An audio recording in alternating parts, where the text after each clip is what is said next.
Nasi are held from Trivandrum down south to Chennai, to Bangalore, to Mysore, and go to Odisha, northeast, everywhere in the country. So we have been successful in doing so because of the very active participation of the scientific community, the academic community of the country. And you will see from the top scientists of the country, the best of the scientists, Professor Padmanabhan is the example, we have been able to go down to youngest scientists with whom we have been interacting, and we are trying to convey the message that science is very important, the work of the scientists is very important, and it is the scientists who are contributing to the very difficult problems of the country. Whenever we have asked them, they have arisen to the occasion. Prime Minister Shri Narendra Modi ji, Honorable Prime Minister of India, in September 2020 announced that he wants to observe, the whole country should observe the month of September as the Poshan Maha, the nutrition month. And Nasi immediately got active and started organizing one-day workshops, one-day meetings to interact with the students and general public and the scientific community to pay more attention to the whole area of nutrition. We organized about 6 programs up till now, and we'll be organizing more in future. To come back to Jagrukta Abhiyan, Honorable Prime Minister, October 20th, in his national address, said that we have to create awareness about the appropriate behavior in terms of COVID-19. And we have to tell the students, tell the general public, people in rural areas, all the very senior people, they should be here, they should know that what is COVID-19, how do we prevent it, what are the simple measures we can do till we come to the vaccine stage, what are the medicines to be taken, everything covering the COVID-19. Nasi immediately took up the work, and we had one seminar in consultation, in collaboration with Indian National Science Academy, INSA. Then we had the first one, which was launched by the DG ICMR, Professor Balram Bhargav and Professor Padmanabhan. Both of them gave the opening addresses for the whole series of webinars. So far, we have organized more than 10 such meetings in the country, all over the country. Professors, public health workers, doctors, young scientists, students, everybody has participated. And they have been speaking about, first of all, the 3 most important issues which we have to address. Wearing masks, which should be almost compulsory, observing social distancing, and lastly, the cleaning of the hands, the overall hygiene we have to take care.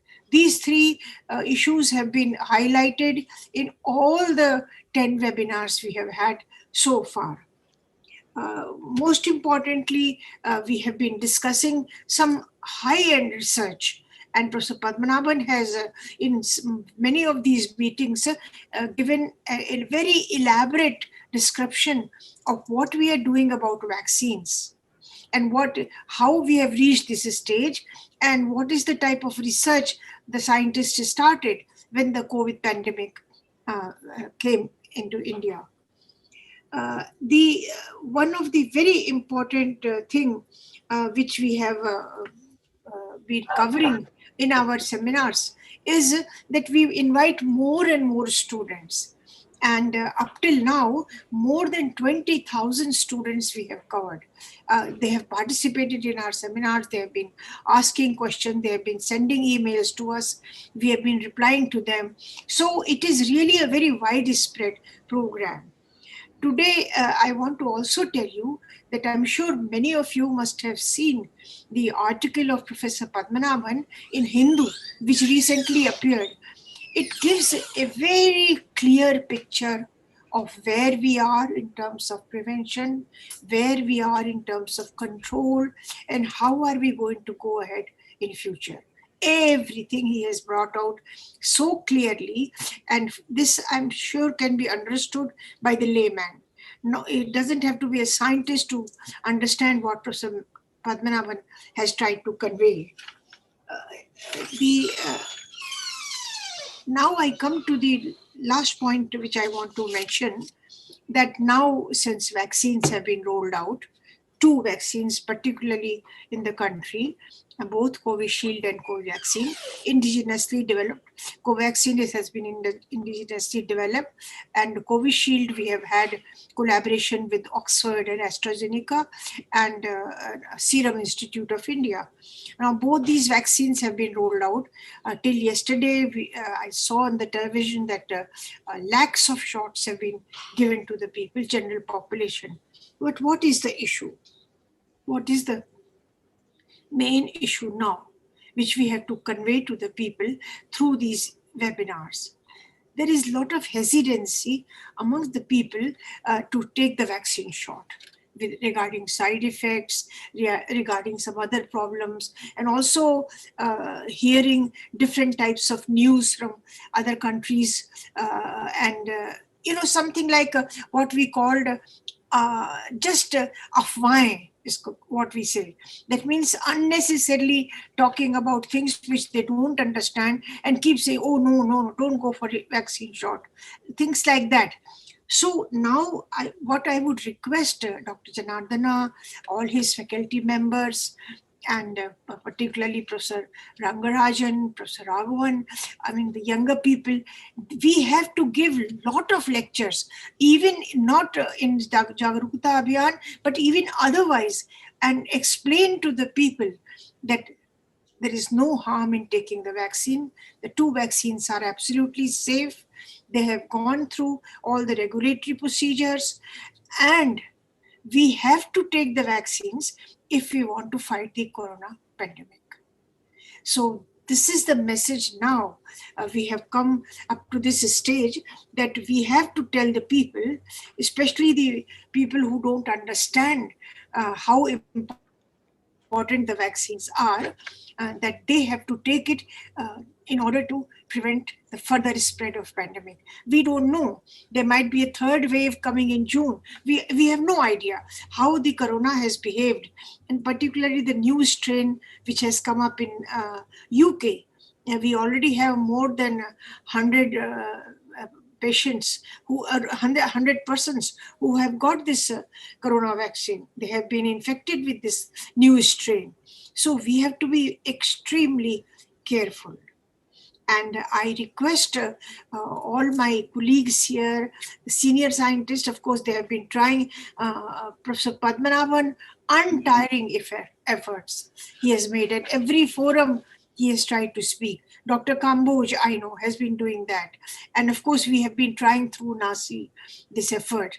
And I have been speaking to people wherever, not only in these webinars, but even otherwise, that please, even when you get vaccinated, you have to wear masks. You can't just get rid of masks. Mask has become almost part of our life. We have to maintain social distancing, and we have to have clean hygiene. All these things will continue in addition to vaccination.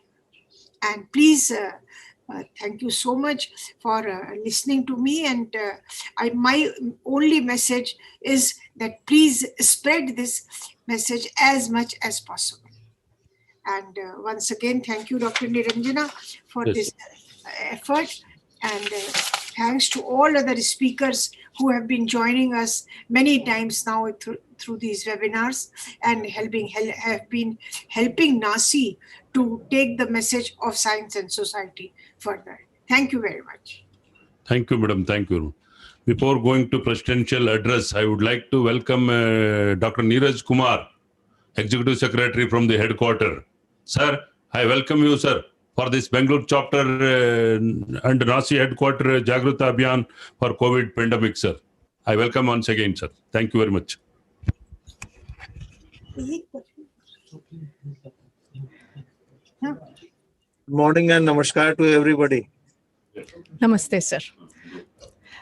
The next program is Presidential Address.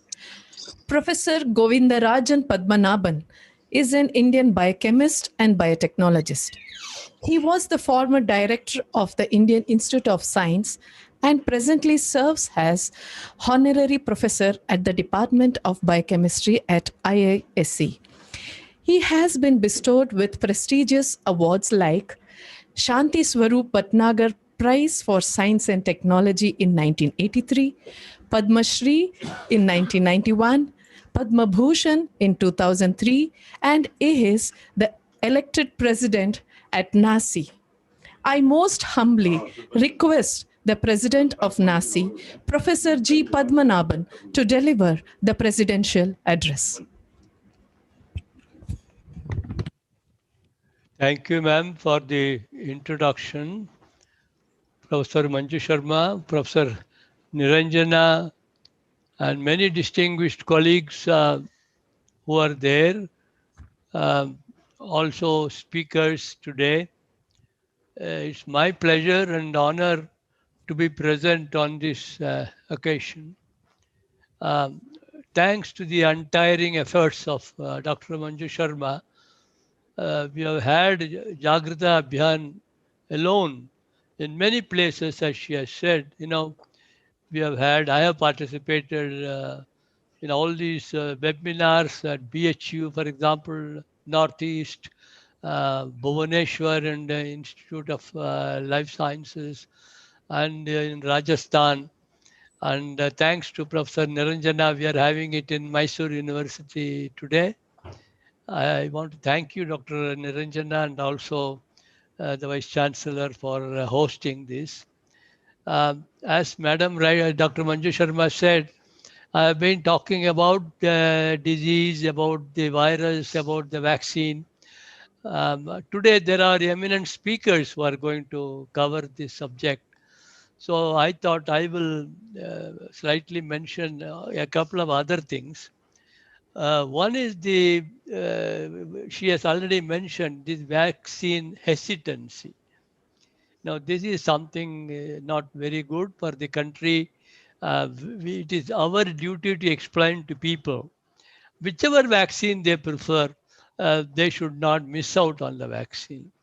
In the human history, if you find, there is no other method by which millions of lives have been saved.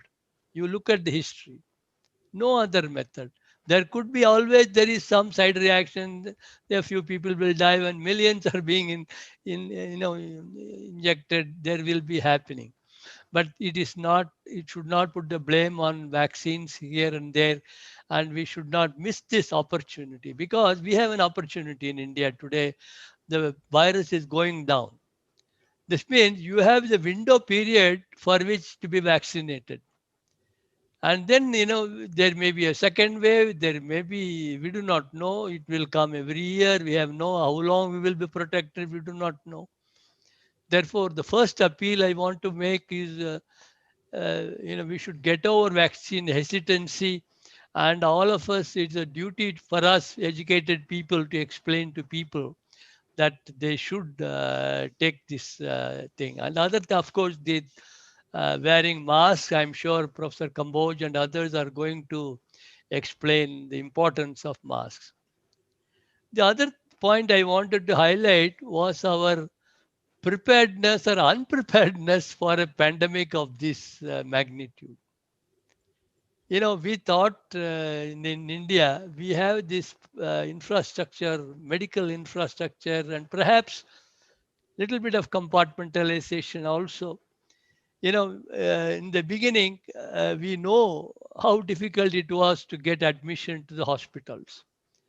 I know in smaller towns, you needed recommendation by the member of parliament, collector, to get a hospital bed for someone who has become a serious case in COVID. and people have to spend a few lakhs of rupees to get treatment. I'm sure many of you know this kind of thing. That means this is a kind of awakening that our medical infrastructure is not still up to the mark. Although we are far better than many countries, developing countries, but for a country of this dimension and this size, we need lot more facilities. Ventilators, for example, there was a lot of discussion about ventilators availability, not availability. But the only beauty in this country is people respond immediately. This is something which is very, whether it is scientists, whether it is startup, whether it is industry, we have an environment in this country today where they will respond. The second example I want to give is the diagnosis. We all found that RT-PCR is necessary. Initially, we thought a single institution is adequate to handle this RT-PCR. National Institute of Virology in Pune. We thought it would be adequate for uh, welcome to the Vice Chancellor, Professor Hemant Kumar. I'm Professor Padmanabhan. I was just telling our preparedness or unpreparedness for the pandemic of this dimension. I was specifically talking about the RT-PCR. We thought a single institution can handle. Of course, then we realized the pandemic is huge. Now, today, probably we have 1,200 centers in India which are capable of doing RT-PCR. Of course, approved by the Indian Council of Medical Research.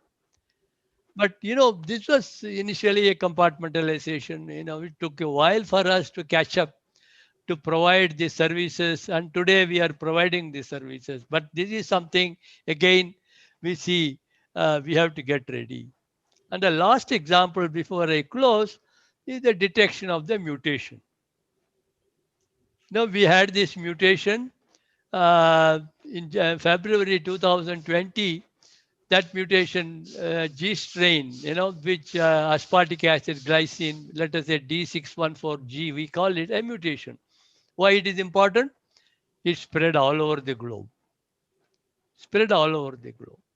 And in between, there were mutations which are not of much consequence. Suddenly, Professor Manju Sharma, for example, mentioned about the UK mutation, let us say. And again, we are worried this mutation can spread. We do not know whether it is just spread or whether it will be more pathogenic. And this mutation is not, this virus is supposed to mutate 1 to 2 mutants per month. But actually, this one had several mutations, several changes in what we call as the receptor binding domain, deletions, and so on. That is some, I think Sagit Jamil will talk about it. But what I want to tell you, how was it found out? For example, a few weeks ago, I found United Kingdom had 137,000 sequences of this virus genome. And we have 5,000. A country of this dimension, we have 5,000 sequences and they had 137,000 a few weeks ago. How was it possible? Because they had a consortia. The National Health Service formed a consortium with Sanger Institute and more than a dozen universities. So they could handle so many sequences, although we have capability in this country. But, this is a problem, not only compartmentalization, what I'm telling is many institutions have to come together. Because of they could do 137,000, they picked up this, what we call as UK mutation. Of course, it was earlier seen in South Africa and all that. And this mutation, people are worried whether vaccines will work because vaccines were raised to the original L strain. Will it be now effective against this mutation? So if we have to be in the picture, all that I am trying to tell you, is we have to have better, not only better infrastructure, our institutions must come together. We do have multi-institutional projects, we know, but yeah, medical emergency of this kind demands a huge cooperation and collaboration in this country. And that is the only point I thought I will make this time, because scientifically there are three speakers who are going to cover various aspects.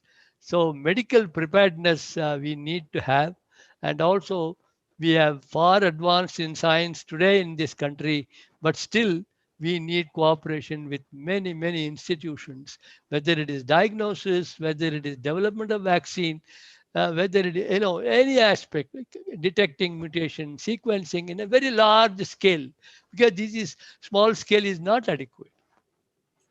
This is the only point I wanted to make at this point of time. And it is a pleasure and honor for me to be here. And it is very nice that the Vice Chancellor could come and give his address. Thank you so much. Yeah. Respected sir, thank you so much. So before going for the inauguration, I would like to welcome our Honorable Vice Chancellor for this Jagrukta Abhiyan for Covid-19 pandemic webinar organized by the National Academy of Science India Bangalore chapter and University of Mysore and NASI headquarter Prague. Sir, on behalf of all the NASI executive body and the fellows of the NASI, we are welcoming you for this national webinar. Sir, I welcome.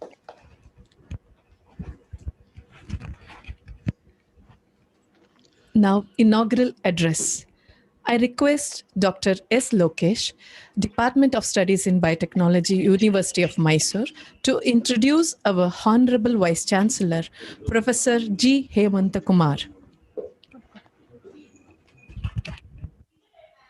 On this occasion, it's my pleasure to introduce our Honorable Vice Chancellor, Professor G. Hemanta Kumar, to this academy, NASI.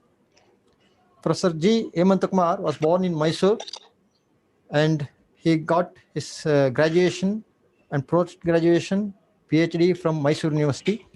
He has published more than 450 research papers in the reputed national and international journals, presented more than 150 research papers in the national and international conferences and seminars.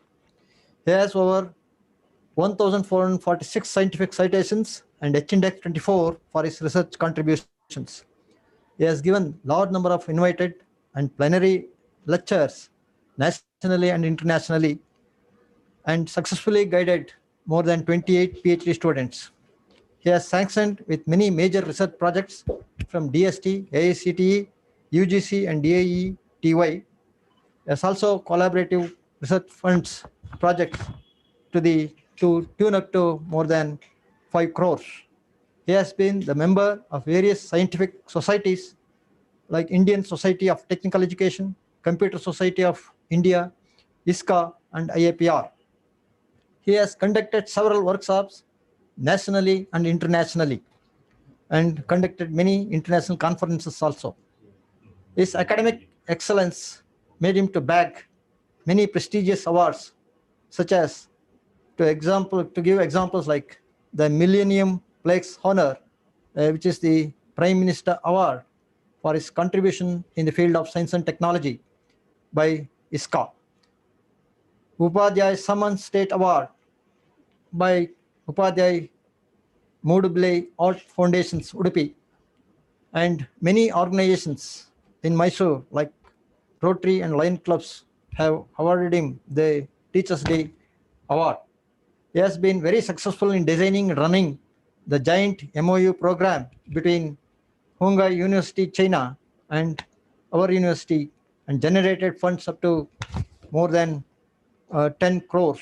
He has academic collaboration with European Commission of Education, Indo-European Project, a network made him to form with 6 premier institutes from India and abroad, who work together for modernizing and enhancing the e-learning educational strategies.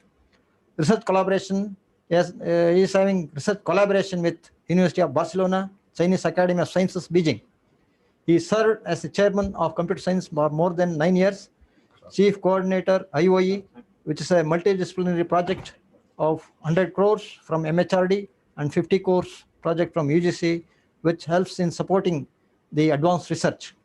He served as coordinator for Information Communication Division, coordinator for Chinese program, and director of international centers.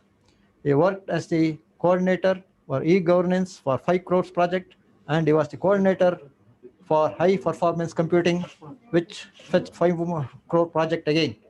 He was the member of Maharaja many education institutes like Maharaja Education Trust, and is the governing council member for Gopal Swami Sisuvivara's Trust and Sardavala's Education Society.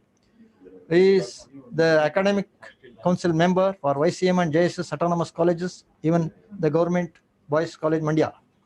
He visited several countries throughout the world like Italy, Sudan, Russia, Oman, China, Geneva, as a part of his academic exchange and research collaboration on invitation. This is in brief about our beloved Vice Chancellor. Thank you.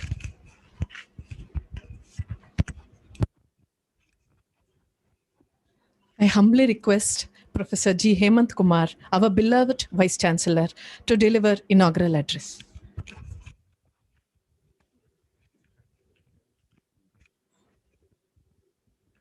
Very good morning to you all. I am very happy to be here for Jagrukta Abhiyan for COVID-19 pandemic webinar organized by National Academy of Sciences, India, Bangalore chapter, and University of Mysore, and NASI headquarters, Prayag. Very respected Professor G. Padmanabhan, who gave the presidential address, Professor Manju Sharma, Professor P. Rangarajan, Professor Neeraj Kumar, the convener of this program, our own Professor S.R. Niranjana, and the keynote address speaker, Dr. Shahid Jamil, and Professor Raghavan Varadarajan, and also Professor V.P. Kambej, and all other many professors who are online, and my colleagues of the Applied Botany and Biotechnology Department. Today, I am very happy to inaugurate this program. So COVID pandemic in India is the part of the worldwide pandemic coronavirus disease 2019, that is COVID-19, caused by severe acute respiratory syndromes of coronavirus 2. The first case of COVID-19 in India, which was originated from China, reported on 30th January 2020. India currently has the largest number of cases confirmed in Asia and has second highest number of confirmed cases in the world after the United States, with more than 10.3 million reported cases of COVID-19 infection and more than 150,000 deaths as on 6th January 2021. Per day, the cases peaked in mid of September in India with over 90,000 cases reported per day and have come since down below 40,000 in December. In July 2020, India's Ministry of Information and Broadcasting claimed that country's case is fatality rate is among what we call was among the lowest in the world, 2.41, which was steadily declined. By mid of 2020, 6 cities accounted for around half of all report cases in the country, that is Mumbai, Delhi, Ahmedabad, Chennai, Pune, and Calcutta. The region part of the last region to report the first case in Lakshadweep on 19th January 2021. Nearly a year after the first reported case in India, on the 10th June of this India's recoveries exceeding the active cases for the first time. The infection rates started to drop significantly in September 2020, and number of daily cases and the new cases and active cases starting to decline rapidly. A government panel on COVID-19 announced in October, that is, the pandemic has peaked in India and many have come by control by February 2021. India has over 30 anti-COVID vaccines in various stages of the development in the national vaccination drive that was started on 16th January 2021. On January 2nd, 2021, this BBV 152 marketed as Covaxin, developed by Bharat Biotech in association with Indian Council of Medical Research and National Institute of Virology, received the approval from the Drug Controller General of India for the emergency control usage. So with this, the current scenario in India, just have noted down. And now three speakers are there, and also keynote speaker, and two other speakers is going to give the Jagrukta Abhiyan the COVID pandemic lectures. I'm very happy to inaugurate this. I wish that there are many what we call scholars who is looking into. I wish this webinar be successful and let it be useful, and the deliberations be recorded. That will be useful for our university and all others. Thank you very much for giving me the opportunity to inaugurate this session.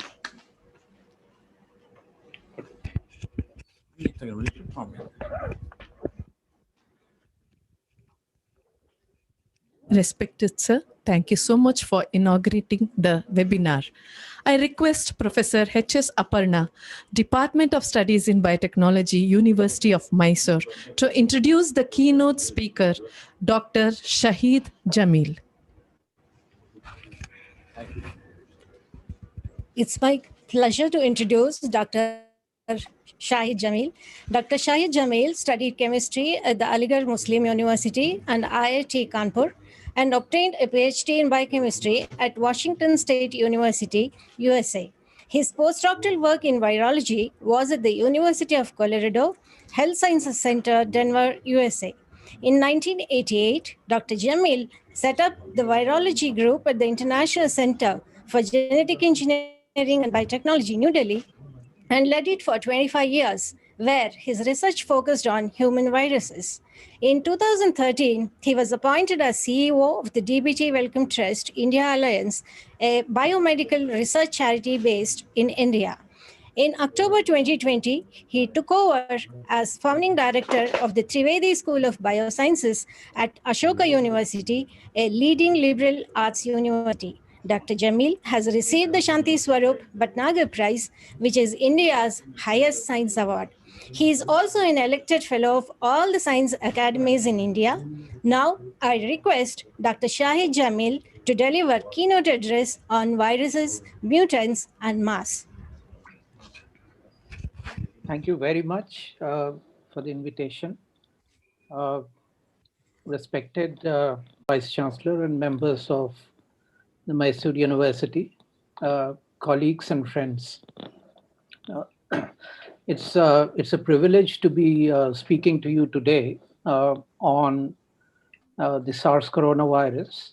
And since other speakers are going to talk about various aspects, including the scenario in India and vaccines, I will limit my comments to some aspects of the virus, especially the variants, the mutants that have been emerging, and current evidence as to whether vaccines that are being built right now would remain effective in the face of these mutants or not. What is the current evidence? What is the current data on that? And finally, I'll come to the issue of masks, whether masks help, whether we should continue to wear masks even after we get vaccinated. So let me start sharing my screen and start.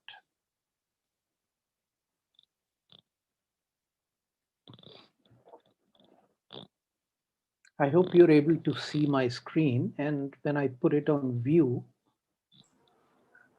I hope you can see the view mode of my screen. Yes, we can. Wonderful. All right. So as I said, I will speak about the SARS coronavirus, the mutants that are emerging, and this whole issue of masks. So let's go back to coronaviruses. Coronavirus is a family of RNA viruses which carry possibly one of the, not possibly, I think it carries the largest genome of any RNA virus. Most RNA viruses have a genome size of about 10 kb. Coronaviruses have a genome size of 30 kilobase of RNA. About 2/3 of the RNA genome codes for non-structural protein, and you can see here ORF1 A and B. The genes shown in blue correspond to what we call the structural region of the genome, which codes for the major structural protein, the spike envelope and membrane proteins, the spike envelope and membrane proteins that are on the surface, as well as the nucleocapsid protein, which forms the virus core, and a few other proteins. About 10 to 14 open reading frames in different coronaviruses, coding for roughly 20 to 24 to 27 proteins across this family of beta coronaviruses. Where did this virus come from? This virus most likely originated from a bat. In 2018, there were some bat resident viruses that were discovered in Eastern China. And they have the highest homology to the SARS-2 coronavirus, 96% homology. There's also a high level of homology to viruses found in a scaly mammal called pangolin. But if you start looking at its homology to other known beta coronaviruses that cause disease in humans, it has about 80% similarity to the SARS-1 virus, which emerged in 2002, 2003. About 55% homology to the Middle Eastern respiratory syndrome virus, which emerged in 2012. And only about 50% homology to other coronaviruses that cause the common cold. So the current thinking is that the virus most likely originated from a bat, but jumped into humans and adapted for efficient transmission in humans, which eventually gave rise to this pandemic. The virus is covered on the surface by a trimeric spike protein that you can see in orange here. And it is this that is crucial for the virus to make entry into cells. And without the virus entering cells, as you know, it will not be able to replicate. Therefore, this is the protein that is under the most amount of selection pressure, both to adapt for better infection, better transmissibility. This is also the protein that is the target of all the vaccines that are being made, 200 plus vaccines that are in the pipeline today, and several of them have received approval in various countries. So naturally, this protein is also going to come under vaccine-mediated selection pressure, and how this mutates, how this evolves in future remains to be seen. And that is why the point that Professor Padmanabhan brought out about increasing the density of genomic sequencing becomes very important, because if you don't do that, then you don't discover variants as they are emerging. You're only able to discover them once they have taken hold. So here is the detail of the protein, the spike protein, and you can see it has 3 identical trimers, 3 identical monomers forming a trimer, and each of these carry a region that comes together to form the receptor binding domain.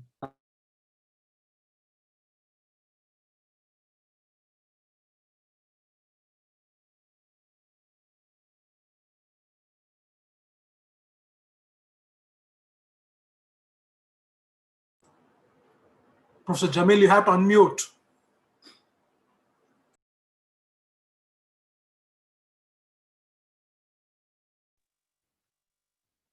Please unmute, sir.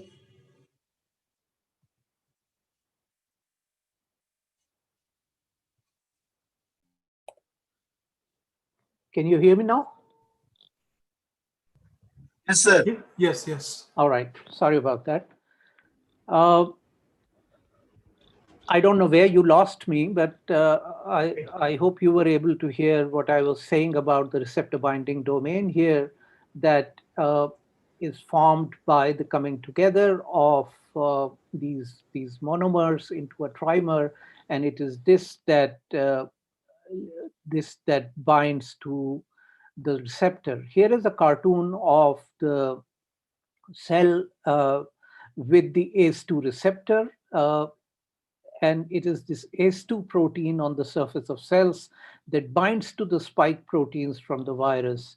And this leads to the entry of the virus and its genetic material, which is RNA, into cells.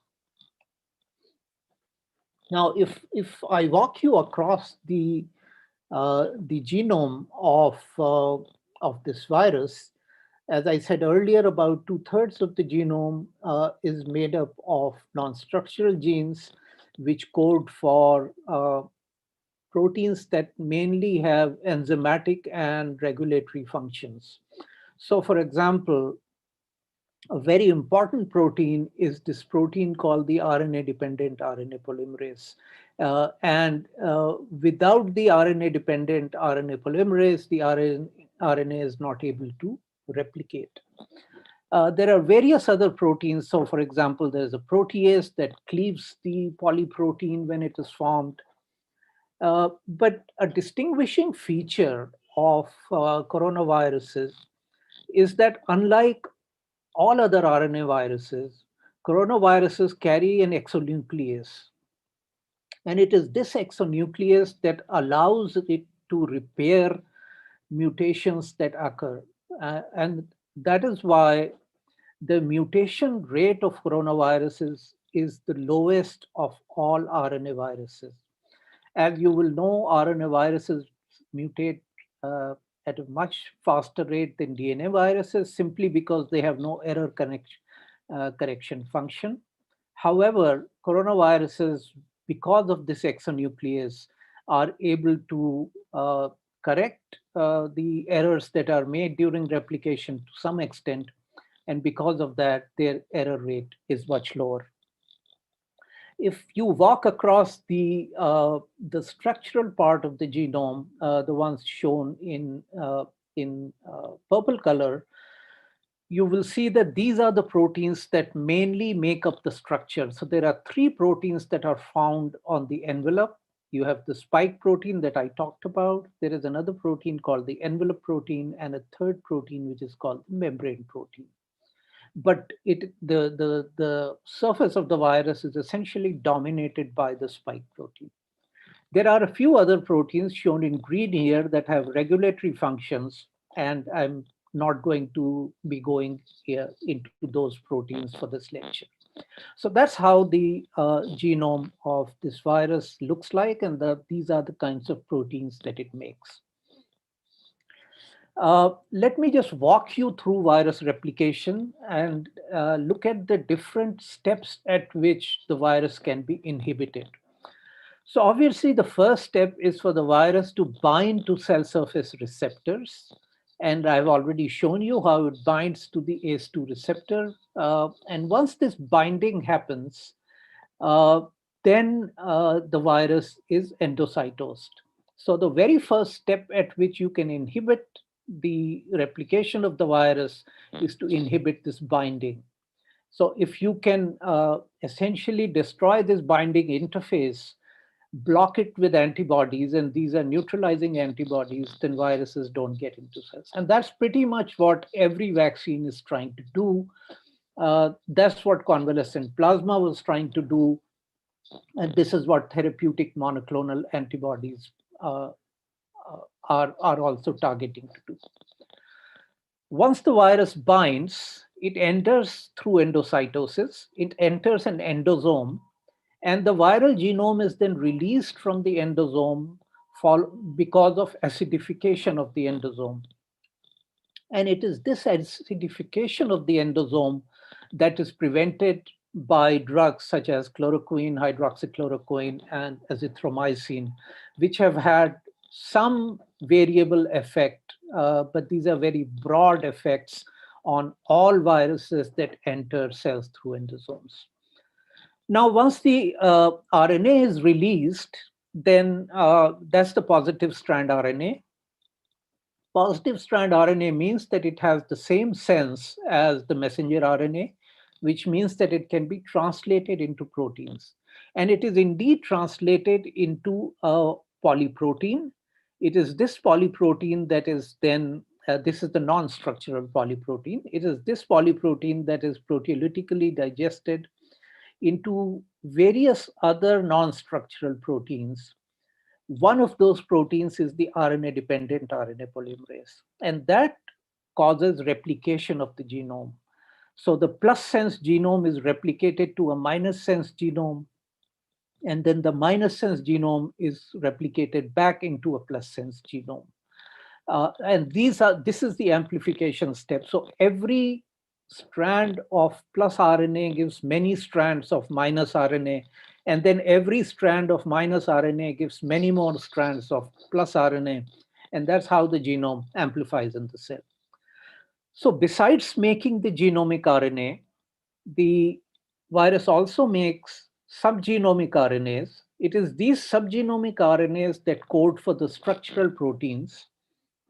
And then these structural proteins come together and package only the full genome, the full RNA genome, into virus particles. And the final step is the release of these viral particles.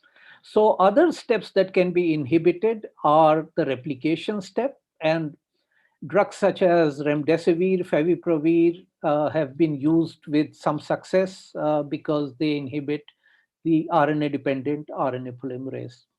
HIV protease inhibitors have also been used because the protease that clips the polyprotein is very similar to one of the HIV proteases. And again, drugs such as lopinavir have some effects on these viruses. The final step is exocytosis, and this exocytosis is also partially inhibited by flu drugs such as oseltamivir or Tamiflu, which is a more common name for this.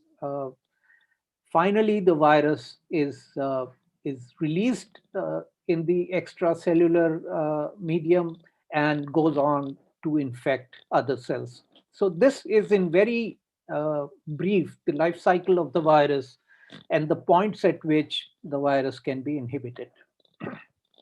Now let's start talking about genomic diversity.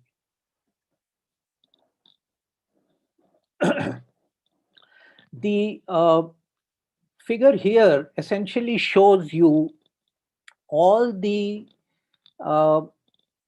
mutations that have so far been seen in the viral genome. And the higher this line means more number of mutations have been seen. This diversity is higher.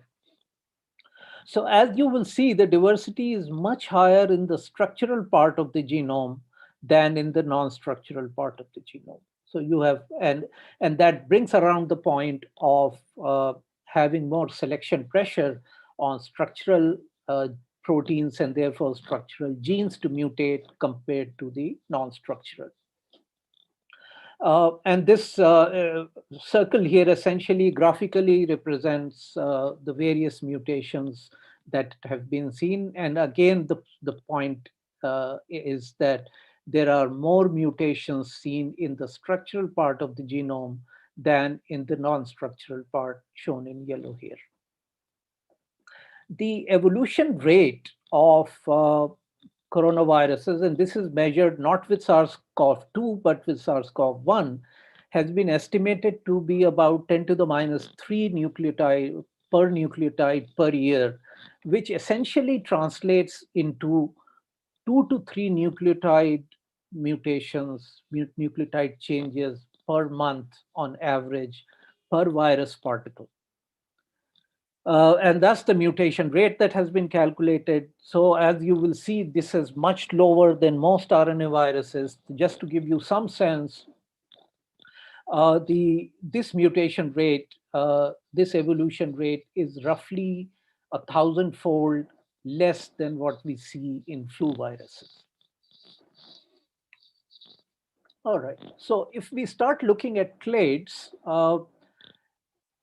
you will notice that there are multiple clades of the virus that are floating around globally at this time. And this top figure here essentially shows you a couple of things. One is this has a date on it, so you know when this variant was first noticed. You will notice that the virus that came out from Wuhan in China at this point was, let's say, this dark blue virus. This had diversified a little bit over here, but very soon in late January, early February, another clade of viruses started emerging, which is essentially this branch on the tree. And it is this branch on the tree that has now become a dominant branch. So at this point, if you start looking at these viruses, the dark blue clade essentially became only less than 1% of what is transmitting now. The remaining of the viruses belong to this other big clade. And this is what Professor Padmanabhan referred to when he talked about the 614G mutation, which made the virus more infectious, which made the virus more transmissible. And within this clade, now you see various other subclades emerging. And the three that I will ask you to pay attention to is this deep orange clade, which is now called the UK variant, which is this light orange, which is the South African variant, and the red arm that is coming up, that's the Brazil variant of the virus that is now emerging. At the bottom here, this just gives you a sense of the proportion of different clades that are circulating in the population as a function of time. The radial representation here also gives you a sense of time. You move from the center away. So viruses, as you will see, these blue viruses were really the original ones, but they very quickly diversified into other viruses. And these, whether it's the UK variant or the South African variant or the Brazil variant, they have emerged very recently in time. This is the mutation that Professor Padmanabhan spoke about. This is the D614G mutation, which emerged in late January, early February. And you will see that now essentially these yellow viruses have taken over. It's less than 1% of transmission is happening with the original virus that came out of Wuhan. And it's the same thing that is represented here that shows how these viruses have really taken over. Why have they taken over? Simply because this mutation, a mutation at 614 position in the spike protein that converts a single nucleotide change that converts an aspartate to a glycine has allowed the virus to bind to the ACE2 receptor better and to enter cells better. The situation in India, if we see, this is the situation with the clades circulating in India. And I want to say a couple of things here.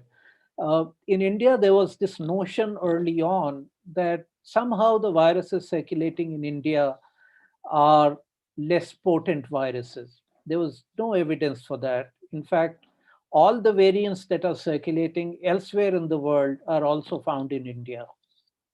And a representation of 58 different variants, different viruses from India on this shows you that we have the original Wuhan virus in India, and we have the 614 viruses and the various subclades of the virus, those that are circulating anywhere else in the world are also circulating in India.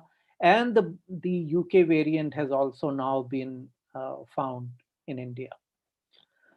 So the situation in India today is that we have roughly 10.6 million confirmed cases. And as you already heard, we only have about 5,000 viral sequences available from India. So that's a sequencing density of about 0.05%. The WHO recommends that you sequence at a rate of about 0.3% to be able to statistically catch variants in time. UK has really sequenced at a rate of roughly 6.5–7%, and that's how they have been able to catch this variant. In the public database, 17 UK variants are reported from India, detected in travelers, but the actual number is likely to be much higher since we have been sequencing and screening travelers and their contacts quite well in the last 2 weeks or so. Another very good development that has happened is that an interministerial group, which is called the INSA-COG, which stands for the Indian SARS Consortium on Genomics, has been formed. This is going to start sequencing. There are 10 different institutions that have been identified belonging to DBT, CSIR, ICMR. The NCDC is involved in it. So this interministerial group is going to guide the sequencing of viruses from India. And the hope is to increase our sequencing density about 100-fold. So to go from 0.05% to 5% sequencing rate. It will take a little time, but at least the vision is there and the intent is there to do this. All right, so what did this mutation do? G6148 that became D614. And this has been tested. So the way this testing is done, pseudoviruses are made which carry either the D type of envelope or the G type of envelope. And these viruses are then in equal amounts put on cells. And then you later figure out by sequencing, of course, what you're producing. And what comes out is predominantly the G type of virus and very little D type of virus. So this was done in lung epithelial cell line, as well as in primary human bronchial airway cells. And the outcome was the same, that the G strain replicated more efficiently than the D strain of the virus.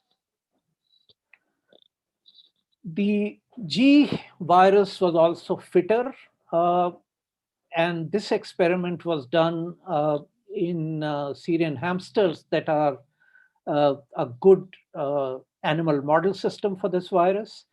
Intranasal inoculation of either virus alone or an equal mixture of the two viruses then after 2, 4, or 7 days, nasal washes were obtained and viruses were quantified.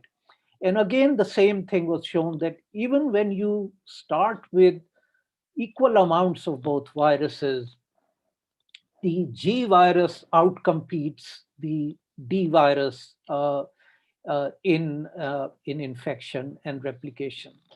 But thankfully, the G virus can still be neutralized with antibodies that are present in serum from hamsters that were infected with the D type of virus. So this change is not bringing any change in the neutralization potential of the virus by either plasma from recovered patients or vaccines that were built on the original strain of the virus. By the way, most vaccines now are actually directed against the G type of virus. Okay, so that's good news. But there are many other lineages that have now emerged. And this is a very good paper to look at various lineages. The lineages are essentially defined as clusters of sequences on a phylogenetic tree. And the way these have been named is A and B lineages. And then within both A and B lineages, there are sublineages. So the very first lineage that made a lot of news is this lineage called B117, which we commonly call the UK variant. So the status report on the UK variant is that by now, roughly 25,000 sequences are available for the UK variant from 44 different countries. However, 59 different countries have reported the spread of the UK variant. Well, the sequence is not available from all these 59 countries. How many mutations does it carry? It carries 23 mutations, out of which there are 17 mutations that are non-synonymous, which means that these mutations also change an amino acid, whereas there are 6 mutations that are synonymous. There is a mutation, but it doesn't change the corresponding amino acid. If you look at a world map and see how viruses have emerged, so this virus originally emerged in UK, but was also at the same time found in Australia. And as time progressed, going from September 2020 to January 2021, you'll see that the virus has spread to other parts of the world. Whether this virus has only been imported into countries or whether there is local transmission also, if you see the dark staining on the world map is that these viruses are also transmitting locally. In India, so far, this virus has only been found in people who have traveled from UK. So it's only an imported virus. Whether it has gone into the population and is spreading locally is something that we don't know yet. But remember, we only have 17 sequences in the public database from India. The second variant is the South Africa variant, which is the lineage B1351, which has emerged independently of the UK variant. 562 sequences are available and the origin is likely to be South Africa. This is where it has emerged, and it has now spread to other parts of the world. Again, you find this virus in Australia as well. And the same thing here, there is local transmission in both South Africa and several other countries in Southern Africa and also in UK. But for the rest of the countries, these are only imported cases at this time. And finally, the Brazil variant, the P1 variant, which emerged very recently, only in December 2020, emerged in Brazil, but was actually first detected in Japan in a person who had traveled there from Brazil. And when the Brazilian viruses circulating locally were sequenced, this variant was found there also. 29 sequences available. 4 countries have so far reported this. And as you will see, a number of mutations have happened in this virus. So I will just highlight a few of these mutations. This N501Y mutation and the E484K mutant, this mutation, these are the ones that we should really be watching out for, because these are in the receptor binding domain and they drastically change the amino acid, especially this one. It changes the amino acid from a negatively charged amino acid to a positively charged amino acid, which is going to have a major effect on the binding surface of the virus. And if you go back and see this, the 501 and 484 are present in South African variant. They are also present in the 501 is also present in the UK lineage. So these are the hotspots of mutation that need to be watched out for. All right, so how does it change things? Well, let's go back to the UK variant. And as you will see, the UK variant has all these mutations in the spike gene. Out of the 17 non-synonymous mutations, 8, more than 50, about 50% of them are in the spike gene, which again tells you that the spike protein is under the most amount of selection pressure in this virus. That's the spike trimer. And when you start mapping the N501Y mutation on the spike protein, this is where this mutation is located. This one is a top view of the trimer, and you will see that there are 3 of these mutations here, and this is exactly the binding interface with which the ACE2 receptor on the human cell binds. So the N501Y mutation is very, very close. In fact, it is part of the binding interface of the receptor. And this has made the binding affinity to the receptor stronger. Another mutation which has been seen in important mutation in the UK variant is this proline to histidine mutation at 681 position. This is a position which is very close to the point where the S1 and S2 domains of the spike protein get cleaved. And this cleavage is very important for the infection, the entry of the virus into cells. So again, this seems to be an adaptation to infect cells better. All right, so let's ask this question. Would current vaccines work against these variant viruses? And I'll show you some very recent data. So this is a paper that was uploaded on bioRxiv on 7th of January. And this shows that people who were vaccinated with the Pfizer-BioNTech vaccine, their sera neutralizes the Y mutant just as well as the N mutant. So here are the N viruses, and here are the Y viruses. Both have been neutralized by the same set of of sera from people who got the Pfizer-BioNTech vaccine. And as you will see in the print titers, the 50% neutralization titers, there is essentially no significant difference between the neutralization potential of sera against either viruses. So that's good news. That means that these viruses can be neutralized by the sera of people vaccinated with currently available vaccines.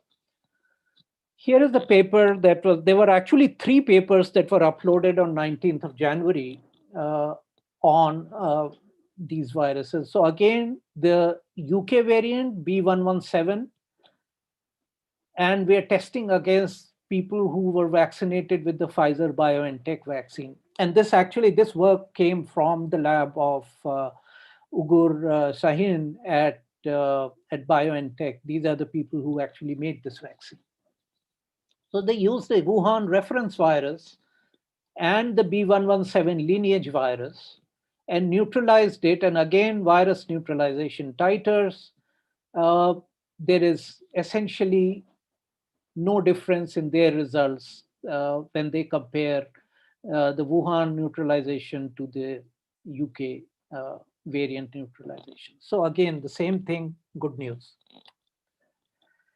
However, there was another paper that was uploaded the same day that is some cause for concern. So this, I've put out the abstract here, and if you can read this, they're saying that the plasma neutralizing activity and the memory B cells were equivalent for individuals who recovered from natural infection, but the activity against these variants, the 484 and the 501 variant, was reduced to a small but significant level. They also looked at monoclonal antibodies that were very potent in neutralizing viruses.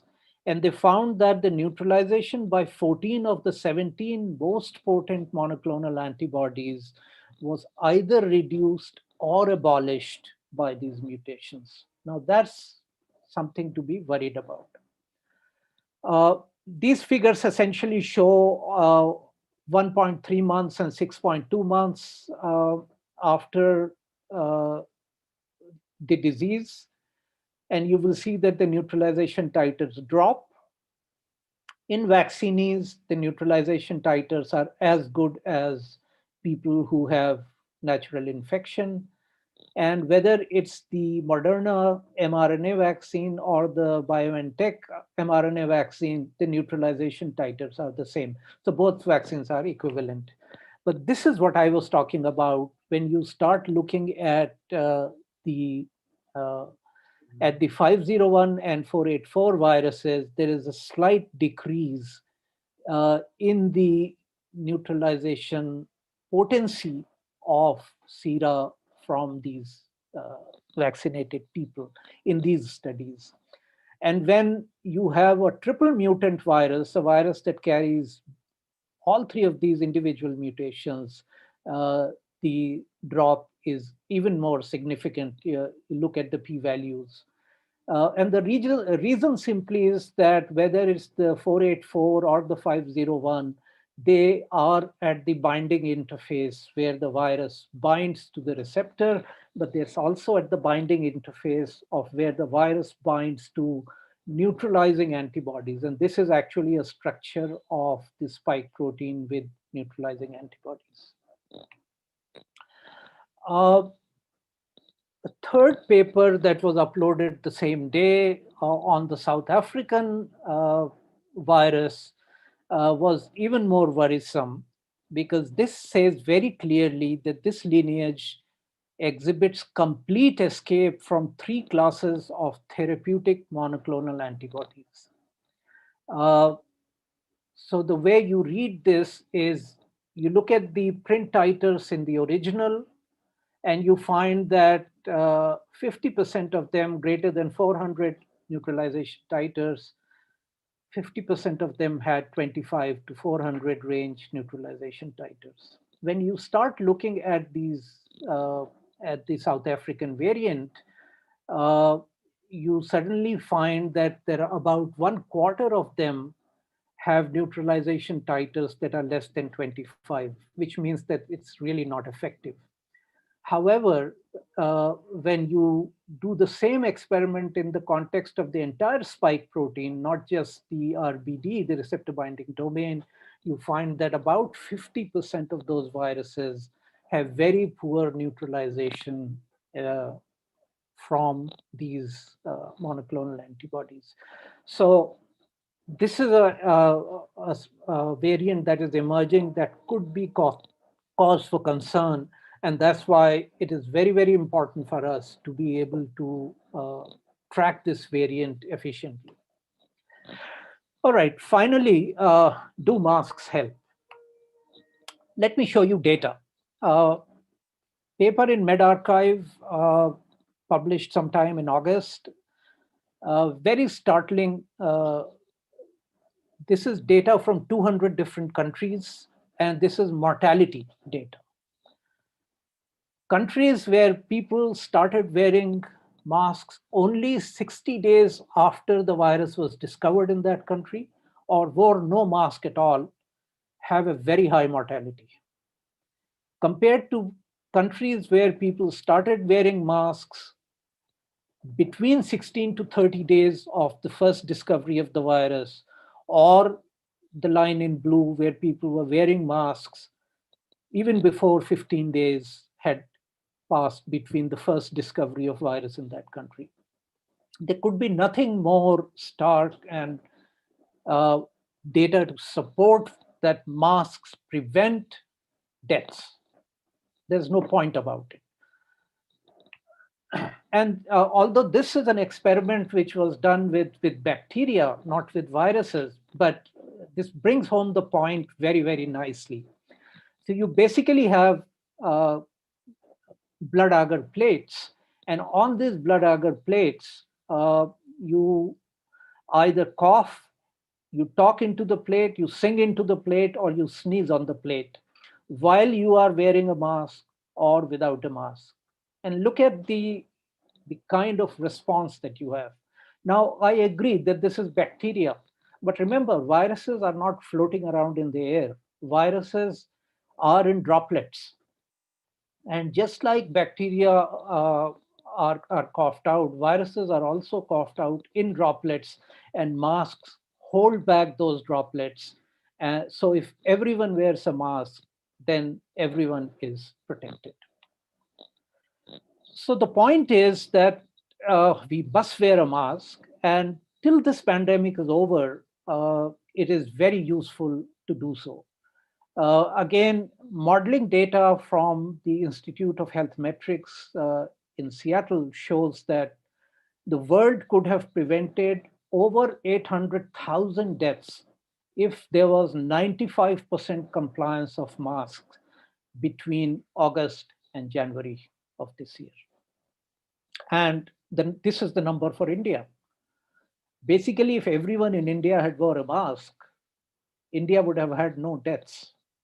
India, remember, has 150,000 deaths by now. And this model predicted that India would save roughly 158,000 deaths. Finally, should I wear a mask even if I get vaccinated? And the answer is a resounding yes.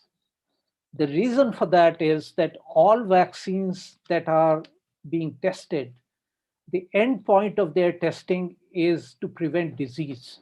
The end point is not to prevent infection. So if you are going to get infected, the virus will replicate in your system to some extent, and therefore you will be able to transmit viruses to others. That's why once we get vaccinated, that is not the time to leave masks. We should continue wearing masks for social good. That is my last slide. So I will stop. And if there are any questions, then I'll be happy to take those questions.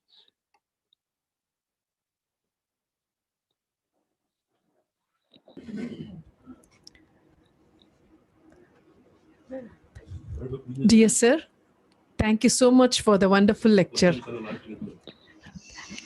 I kindly request Professor K. Ramachandra Kini, Department of Studies in Biotechnology, University of Mysore, to introduce the first lecture speaker, Professor Raghavan Varadarajan. No, we are continued. ये lecture की बात बोलता हूँ मैं, question कोई है तो अब लास्ट में रखूँ, तो सेकंड लेक्चर की बात बोलता हूँ. Can I ask a question for the previous speaker? No, last. Rangarajan, we can have a questions at the end. All the three speakers. Okay. So, Rangarajan is asking a question. So it's my proud privilege to introduce the second speaker of the day, Professor Raghavan Varadarajan, who is currently serving as a professor at Molecular Biophysics Unit, Indian Institute of Science, Bangalore. Professor Varadarajan did his MSc Chemistry from Kanpur, IIT Kanpur during 1982, PhD in Biophysical Chemistry from Stanford University, USA during 1988, and he did his postdoctoral research at Yale University, USA during 1988 to 92. He joined the Molecular Biophysics Unit, Indian Institute of Science in 1992 as an assistant professor, and since 2002, he has been serving as a professor. Currently, Professor Varadarajan is having research grants from NIH for international research in infectious diseases, including AIDS, from Bill and Melinda Gates Foundation for 2019 novel coronavirus immunogen design, and from EU for the next generation influenza vaccine. He is an editor of several reputed journals, including Protein Structure, Function, and Bioinformatics. And currently, he is the vice president of the Indian Academy of Sciences. And he is also a co-founder of Minvax, a biotech startup company in Bangalore. He has published over 150 research articles in high-impact journals. His current research interests include protein stability and design, and mainly his work involves to understand how the amino acid sequence of a protein is related to its stability, structure, and function. The insights from his works are used to design molecules that can be used in vaccines against important viral pathogens like HIV-1, influenza, and SARS-CoV-2. So with this brief introduction, I request Professor Raghavan Varadarajan to deliver his lecture on COVID-19 vaccines. Professor Varadarajan, please. Great. Thank you for the kind introduction. I'll just share my screen.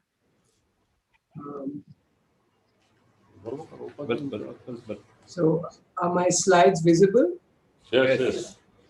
Okay, just a second. So I'll be talking about COVID-19 vaccines. And video, sir. Video. Sir, can you on your video? You want me on video also? You can look at the slides. If you are in video, we are live. This is going on live, sir. So. Okay. Anyway, people should look at my slides, not it. Yes. So let me start now.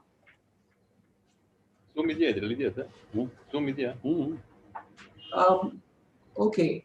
So these are approved COVID-19 vaccines as of December 23rd, 2020.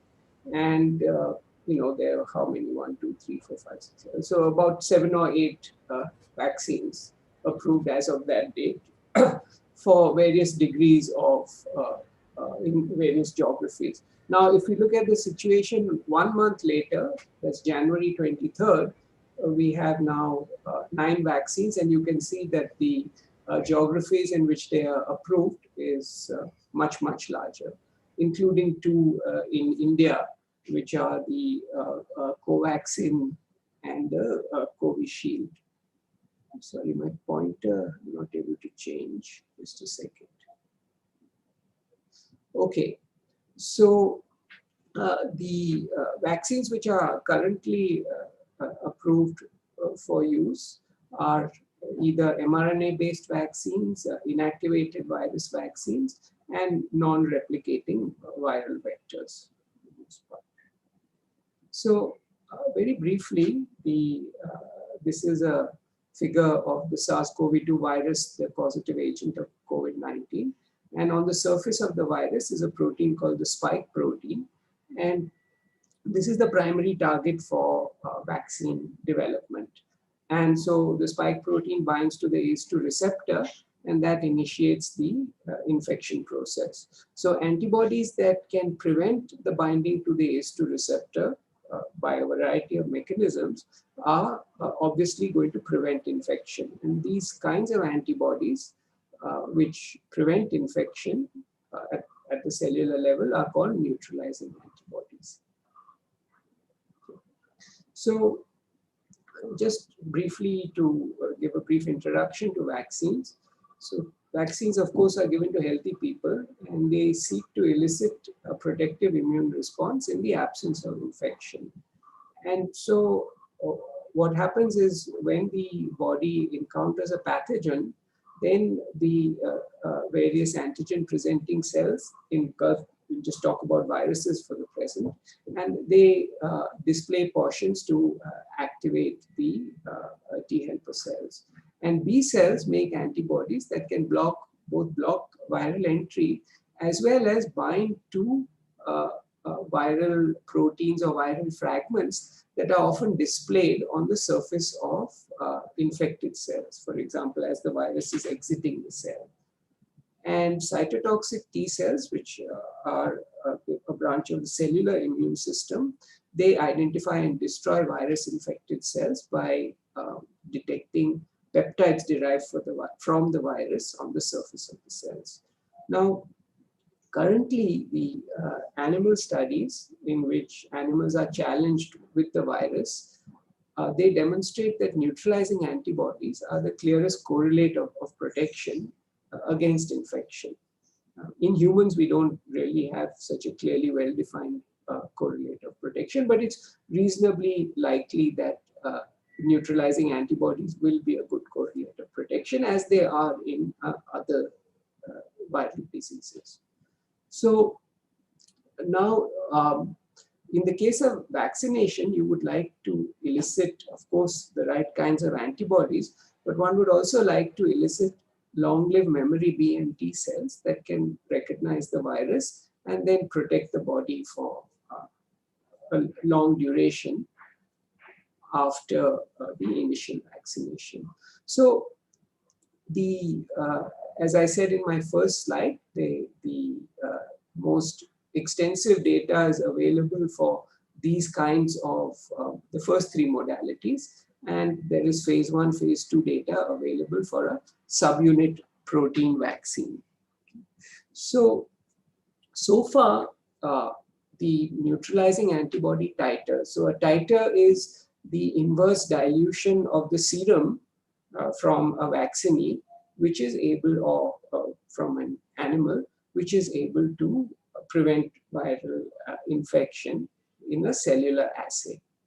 So if you take purified virus and allow it to infect cells in the presence and absence of the sera, then the maximal dilution of the sera that is either able to completely prevent the infection or prevent 50% of the infection is what is called the neutralizing titer. So the higher the neutralizing titer, the more likely that the vaccine will be protective. And these have been low for both the inactivated virus as well as for the viral vectors. They have been better for the messenger RNA vaccines and highest for the subunit vaccine. The good news, though, is that relatively low titers of neutralizing antibodies are sufficient to protect non-human primates from lung pathology. And most of the vaccines that are currently approved elicit neutralizing antibody titers, which are comparable or better than the neutralizing antibody titers elicited in convalescent sera, so that is after vaccination. Now, virtually all the current vaccine formulations that have been approved, and most of the ones in development, require refrigeration either at 4 to 8 degrees or freezing prior to administration. So this is an additional challenge even after the vaccine has been developed, to ensure that it can be kept in the appropriate conditions prior to administration. So this again summarizes a little bit of what I said earlier, the different kinds of vaccine modalities, inactivated virus, a live attenuated virus, for which currently for SARS-CoV-2 there is not one in at least in an advanced stage of development, and the protein subunit based vaccines. And of course, there are the newer modalities like the mRNA vaccines, which I have not talked about.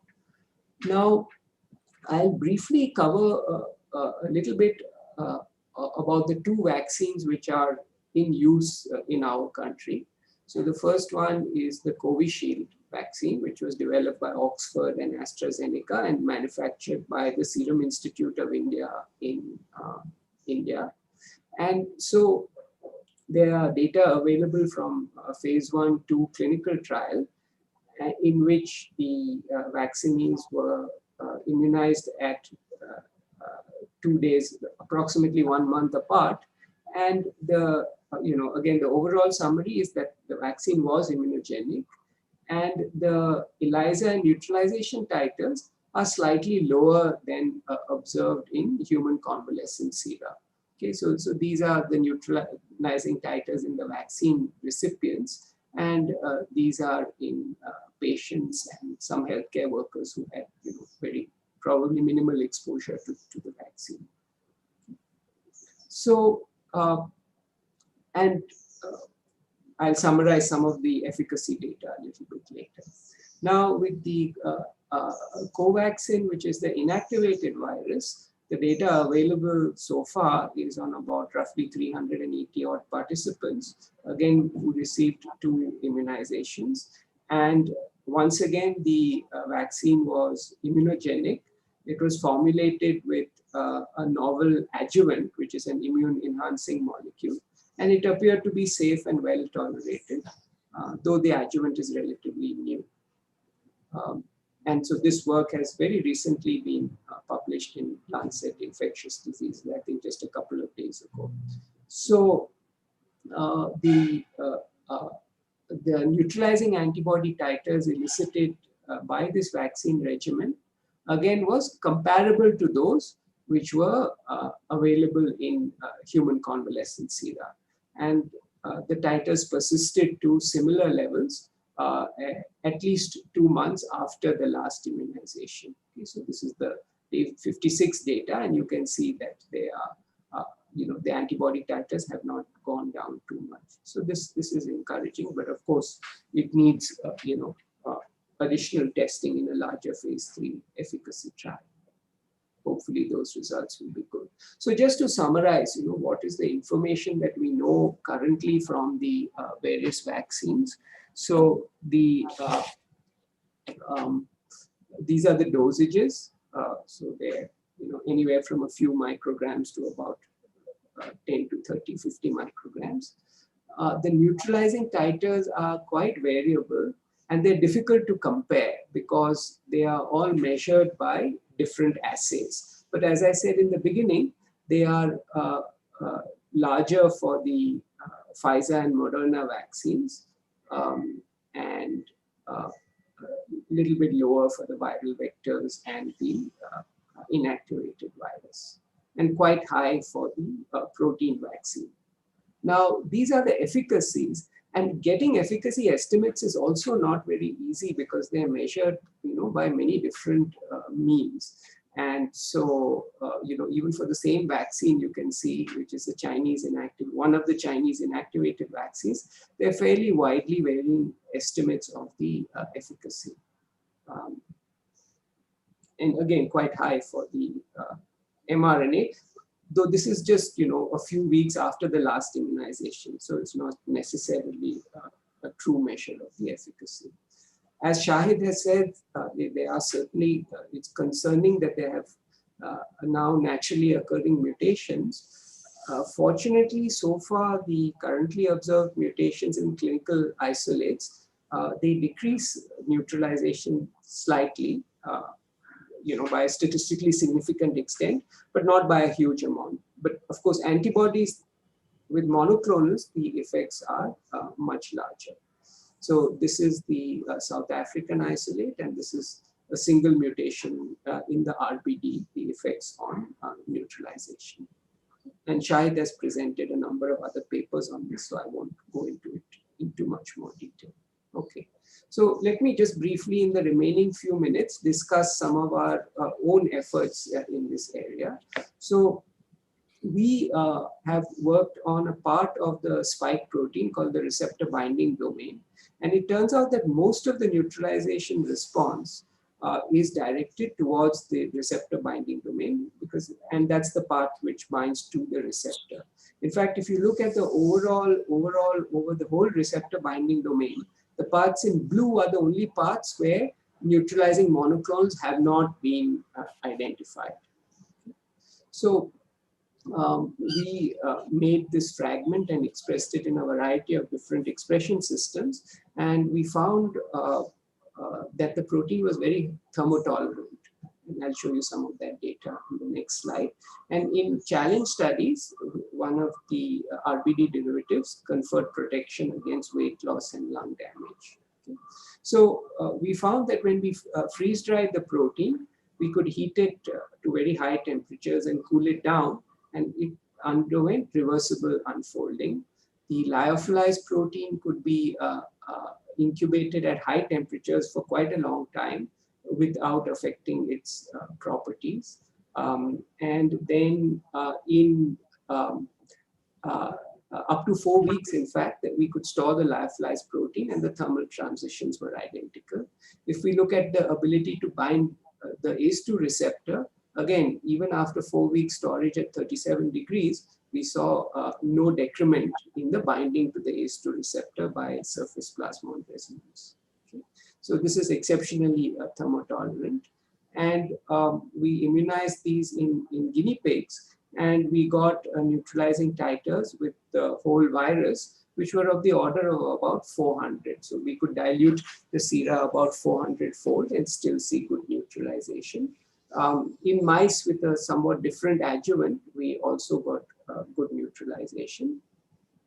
And so this is where the RBD we developed is relative to many of the other ones which are in advanced clinical trials. So you can see that, and this is a log scale. So our neutralizing titers are quite good compared to a large number of other modalities. So more recently, so this is the hamster challenge data. And really, this is the main part that I would like to show you. So in the animals which were not immunized, 4 days after challenge, you can see there's extensive weight loss. Whereas with the animals that were not challenged, as well as the ones which were immunized with our RBD derivative, the animals are actually happily gaining weight after challenge. Okay. And I won't bother you with all this. There's negligible viral load in the lungs after challenge compared to the virus control, as well as animals which were immunized with the whole spike protein, quite surprisingly. And so, the lungs, this group G6 is the relevant one compared to G9. So the lungs were also quite healthy.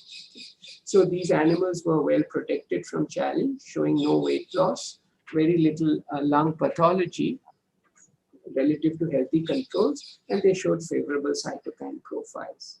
And surprisingly, the animals immunized with the whole spike had much lower titers. I think hamsters have some peculiarities in their immune responses. So next, we made an oligomeric receptor binding domain. And it's known that oligomerization can considerably, it has the potential to improve the responses. And so, without bothering you with a lot of extraneous data, I just want to focus on this. So this is the neutralization data in guinea pigs and mice with 2 different adjuvants. But the main point is this is a log scale. And so the neutralization titers that we got were on the order of several thousands, going into tens of thousands, maybe even close to 50,000 in this particular case. And the convalescent sera in the same neutralization assay are around 100. So this is highly immunogenic in mice and guinea pigs, and we were able to elicit neutralizing antibodies at very high titers compared to human convalescent sera. And this is important because although low titers are sufficient to protect from infection, higher titers will certainly be better, possibly at preventing transmission, but more importantly, being able to buffer the effects of viral mutations, as we are already seeing. Okay.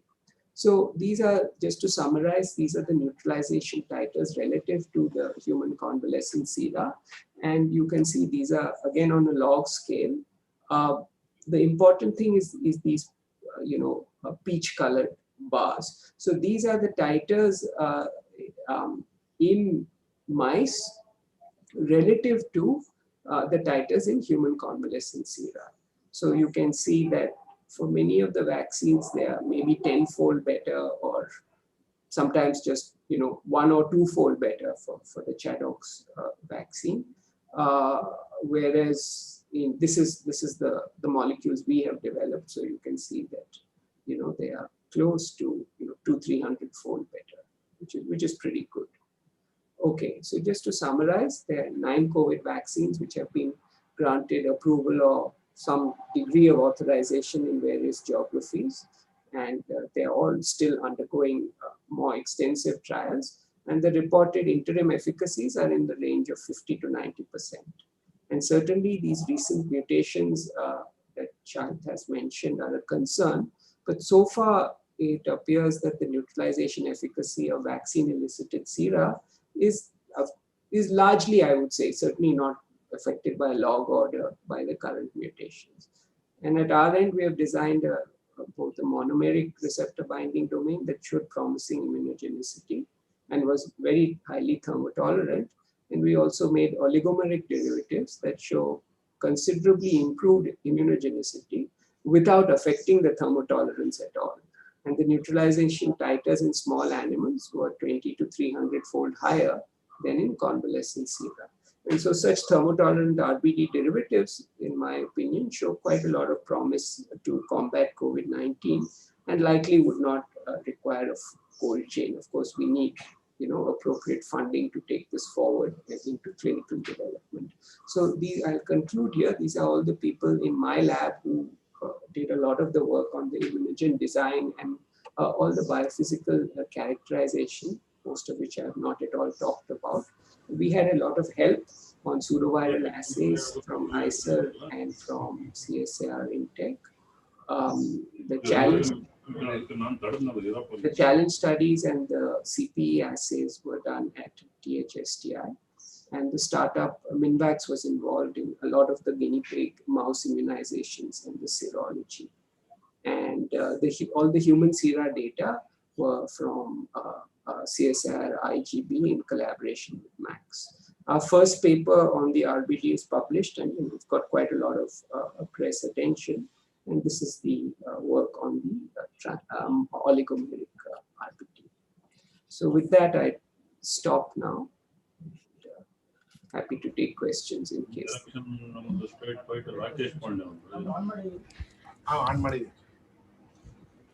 Dear sir, thank you so much for the informative lecture. Thank you so much. I request Professor S. Umesha, Department of Studies in Biotechnology, University of Mysore, to introduce Professor V.P. Kamboj.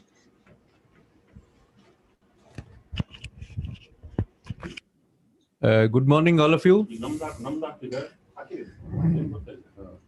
I have a great pleasure to introduce Dr. V.P. Kamboj.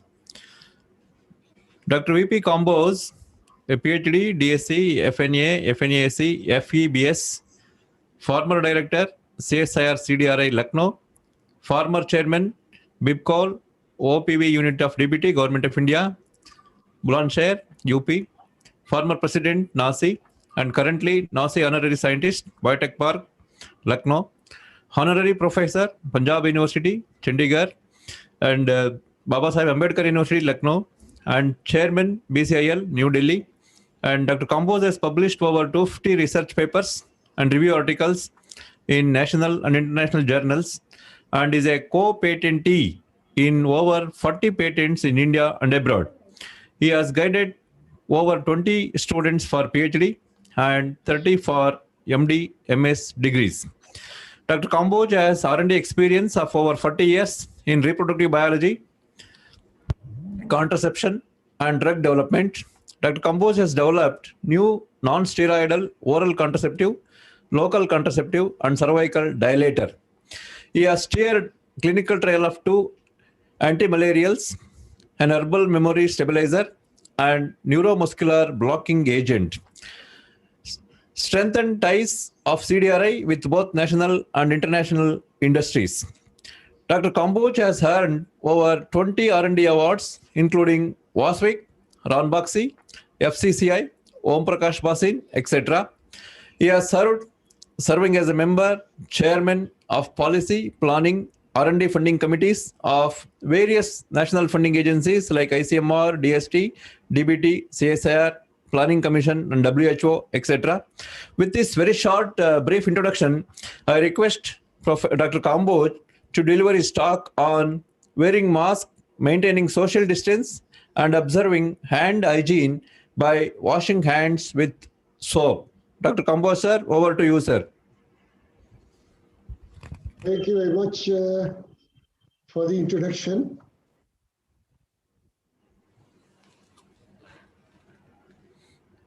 Share screen.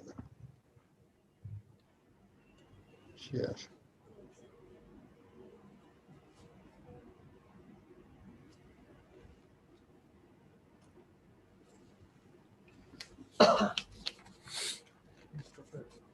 Madam ನೋಡಿ ಮನೆಯಲ್ಲಿ ಕೂತಿದ್ದಾರೆ, ಒಬ್ರು ಇರ್ತಾರೆ, ಒಳ್ಳೆ servant ಇದೆ ಅವ್ರ tea ತಂದು ಕೊಟ್ರೆ ಹೋಗೋದೇ ಇಲ್ಲ. ಟೀ ತಂದು ಕೊಟ್ರೆ ಇನ್ನೊಂದು ಹುಡುಗಿ ಇರುತ್ತೆ ಅವ್ರ ಮನೆಗೆ.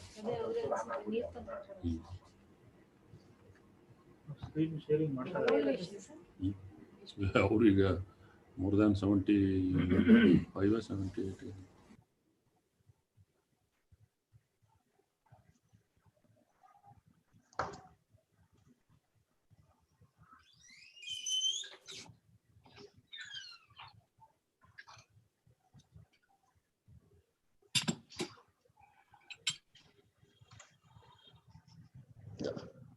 I'm grateful to Dr. Manju Sharma ji for inviting me to participate in this important webinar being organized by the University of Mysore in collaboration with the Nasi Bengaluru chapter and the Nasi headquarters. Dr. Manju Sharma ji, Professor Padmanabhan, organizers, Honorable Vice Chancellor, Professor Hemant Kumar, Professor Niranjana, Professor Rangarajan, and my dear friends. It's a pleasure to be, and it was exciting to listen to the basic studies on the SARS-CoV-2 virus, which Shahid presented, and then Raghavan continued what is the status of the vaccines and the vaccine he has developed. It's really, so I proceed ahead. I have been assigned a topic which generally considers what measures people should take to protect themselves from the coronavirus. All of you know that Professor Padmanabhan highlighted in the beginning that India didn't have any infrastructure, medical infrastructure. What to talk of the medical infrastructure for the patients? Even the masks were not available. Ventilators were not there, but the good redeeming feature was all these scientific bodies, academia, and the industry joined hands to develop all these things, and India is now self-sufficient, not only self-sufficient, but exporting. So what happens when once any disease comes, you either have a vaccine for prophylaxis or drugs for treatment. Neither vaccines nor drugs were available in March 2020 when coronavirus engulfed the entire world. Now 5 vaccines are available in December, now in use, and 2 in our country from 16th January 2021. As has been pointed out, actually the people have not highlighted that moment the regulator gave permission to our vaccine, that is the Covaxin, some people in our country, scientists, they exhibited doubts. challenging the integrity of the science behind it and as also of the regulator, that they have been permitted without any data. Yes, 2 days back, as Raghavan showed, that Lancet has published that this vaccine is absolutely safe. And it is worth listening to an interview by Dr. Fassi, and what he has told is that even if the vaccines are 50% effective, journalists said, why introduce in our country, your country? He said, we already have 350,000 deaths of the cases exposed so far. So either I allow vaccines not to be used, and then we will have 1.2 million deaths. So that was a question that since our vaccines, they have shown the neutralizing antibodies. I pose a question to those people who have doubted the integrity of the Indian science and the India regulator, that the disease incidence in this country has gone down. They have not spoken about Serum Institute of India, there is the Oxford AstraZeneca vaccine, that they, if once they are conducting the efficacy trials in this country, they too will find, because cases have gone so low, all have to depend on the safety and the neutralizing antibodies of these things. Now Pfizer is coming. Pfizer too will not be able to complete the phase 3 clinical trial in this country, which Fassi mentioned that those vaccines which are approved, nobody had hopes of the mRNA vaccines. They have not been introduced. But he says science has evolved during they were tried in Ebola, they failed. The science has evolved by which the delivery system has improved the performance of those vaccines. So they say all those vaccines which will be introduced in India will have to depend on their safety and the neutralizing antibody titers only, because you will not be able to get 30,000 and 40,000 type of cases, which the Moderna and the Pfizer got it in that. But we have to rely on the methods practiced during the Spanish flu, that is 1918-92, where the mortality at that time was 50 million people. We have been saved by the use of facial masks, which were used at that time, maintaining social distance of 6 feet, frequently washing hands with soap for 20 to 30 seconds. And this was advocated at that particular time. So we are practicing. Now, what we need to know, how the coronavirus spreads. That's the primary thing. And if we know that, how the virus spreads, as was mentioned by Raghavan and Jamil, through droplets. And once the infected person is sick, he either coughs or sneezes or even talks. The droplets go out, and if a healthy, they go in mouth, eye, and nose. That's the entry point to the body of a healthy person. The person gets infected and sick. So to save yourself, either you have to maintain a distance of 2 to 2.5 meters to be safe from these large droplets, or give him a mask and use yourself a mask, and that can prevent you, as Shahid Jamil has nicely shown, that if you are wearing a mask, the chances of the virus getting into you are very, very low. And he showed by experiments that India would have saved all the deaths which have occurred, that is 1,50,000, 58,000 or odd in this country. And if the world had used the mask, all the deaths of the people which have occurred, all would have been saved. So in general, it's a good idea to avoid crowds, because you don't know who might be sick, because asymptomatic people are there, and still you find this lady is wearing a mask, and probably she is protecting herself from the people, that is the asymptomatic people who may be oozing out the virus. And virus not coming in contact the person, or because the virus is on their hands, they touch doorknobs, train straps, pens, the computer software, chopsticks, lift buttons, cuffs, stair banisters, and if a healthy person touches any one of them, he will surely get the infection, because you have the virus over there. And then you rub your eyes or touch your face or touch the face of a loved one, you might all fall sick. That's how the virus spreads. Viruses can last for up to 24 hours on objects, but in the air, they can last only 3 to 4 hours. This is not an air transmittable virus. And the effective way to get rid of them is to wash your hands with soap quite often. How face masks prevent spread of the disease is essential not only to save yourself from coronavirus, but as they cover the points of entry of SARS-CoV-2, that is eye, nose, and mouth, through which you get the infection. So I have taken this slide. So we say that we don't touch our face. So it is 23 times in an hour, everybody touches his face. This is a study conducted in the United States, and 10 times we touch the eyes, nose, or mouth. That is the infection points. And the SARS-CoV-2 virus, as I mentioned previously, has the spike protein on the surface, and it is through the spike to enter the human cell and replicate through the ACE2 receptor.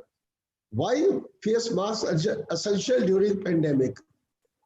Corona patients exhale thousands of particles into air simply during breathing, not only sneezing or coughing.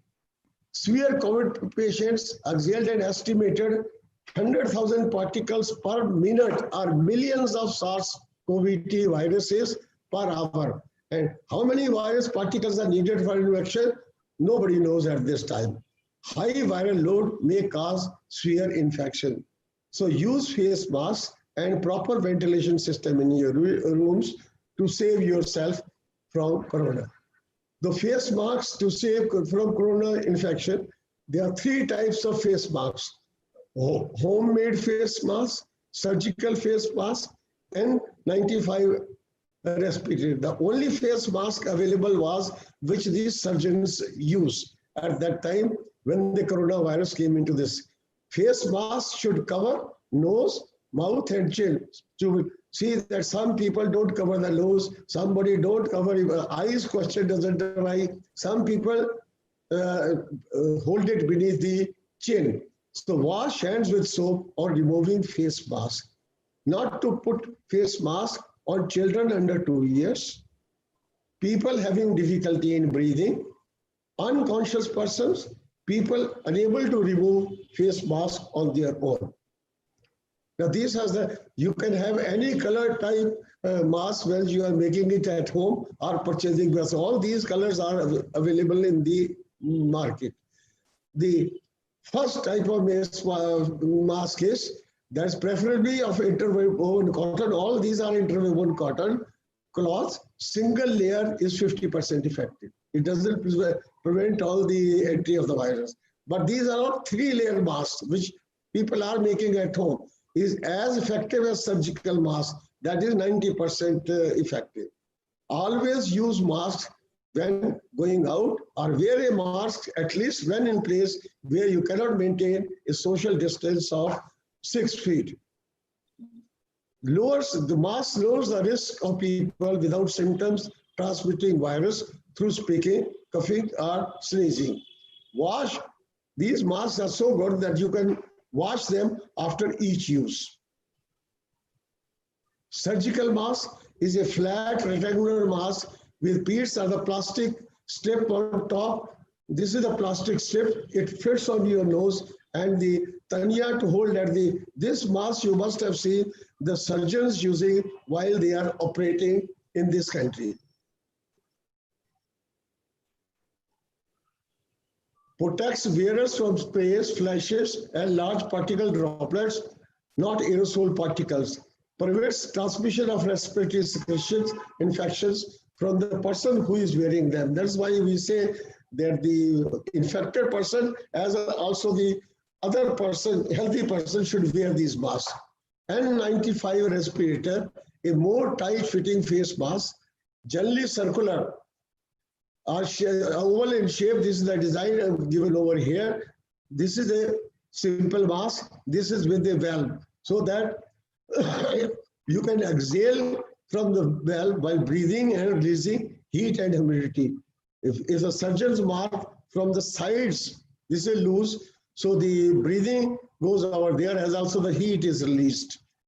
Choose the mice which fits tightly, not loosely. In addition to splashes, sprays and large droplets filter out 90% very small particles, including virus and bacteria.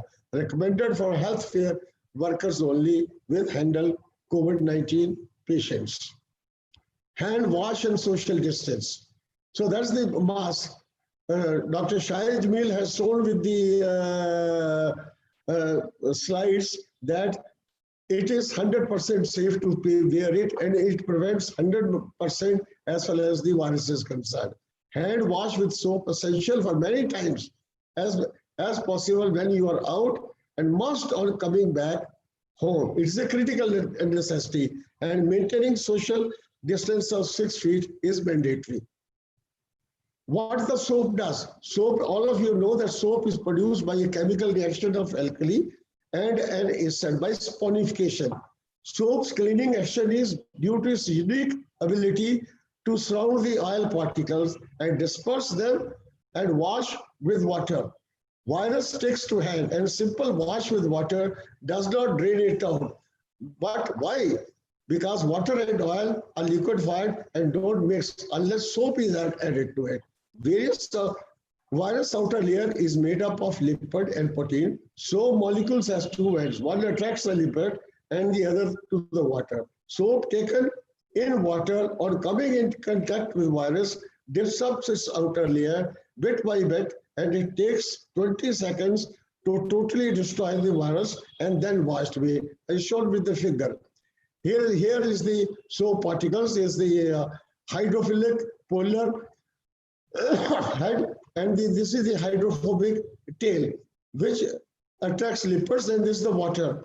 So this is the genome, which was shown by the earlier speakers also. This is the spike protein on our side, and this is the lipid layer, which is the membrane which covers the, and this is the virus genome against which particularly the spike protein, which is somewhere here, that all the vaccines have been. Soap molecules in water bind to lipid envelope, and this is how the virus is shredded off part by part. This is inhalated by viral particles, and then ultimately it is washed away by water. Once the virus is broken, it is washed away by water. This is how the hands should be washed. That take this, wet your hands, take soap solution, and then rub both palms, and then one palm over the back of the other hand, and then face to face, rubbing each other, and then bend 4 fingers, and then around the thumb, first one and then the other, and then wash your hand under the tap, and wash with a clean towel, and close with the towel only, close the tap, and then dry your hands. And this should take for 25 to 30 seconds, minimum 20 seconds, so that your hands are free from the virus. Even some people wear gloves, but gloves should be worn on clean hands so that there's no virus or bacteria under it. These are the bacteria on your hands, and these germs can be transmitted if you don't use it. Why social distance of coming to social distance?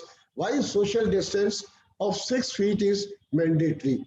40,000 respiratory droplets can be generated during coughing, sneezing, and even normal talk. Studies have shown that large droplets settle in 2 to 3 feet, whereas particles can go up to 6 feet. Now, the modeling studies have shown that they can go up to 19.5 feet. Maybe they have nano-size particles of the virus they have detected, but these are modeling studies not proven by scientifically measuring to what distance they have got. And they say the infection depends upon the season, cold, hot and humid. These are speculative by the modeling studies, but not confirmed by any experiments. They say that 3 times further, that's up to 9 in cold and humid climate as per modeling studies. So what science has shown remains safe with a distance of 6 feet. This is when you are talking, you should maintain a distance like this. One, marketing, maintain a 6 feet distance. You must have seen in our country, some shops had this type of markings. And Iran had a unique experiment to the nursery classes. They put the students in tents, so that there was no need of maintaining the distance. This is a class again with 6 feet distance maintained between the students. And this is our class in a elite school. 2 students sitting on maybe a feet to each other and the other. Can we maintain that type of a distance in our schools as was put out? This is a rural school, people sitting on the floor, the carpet area is so low that they cannot maintain a distance of 6 feet between them. This is a teacher teaching a primary class. Again, see how the students are just adjacent to each other. It is a lucky thing that the children are not getting the infection so far. This is a class of 40 students, a teacher teaching what to talk of a social distance of 6 feet amongst them. So SARS-CoV-2 virus, a recent study has shown, spread by aerosols. Large particles of sputum transmitted by corona-infected persons on the ground during coughing, sneezing, talking, singing aloud.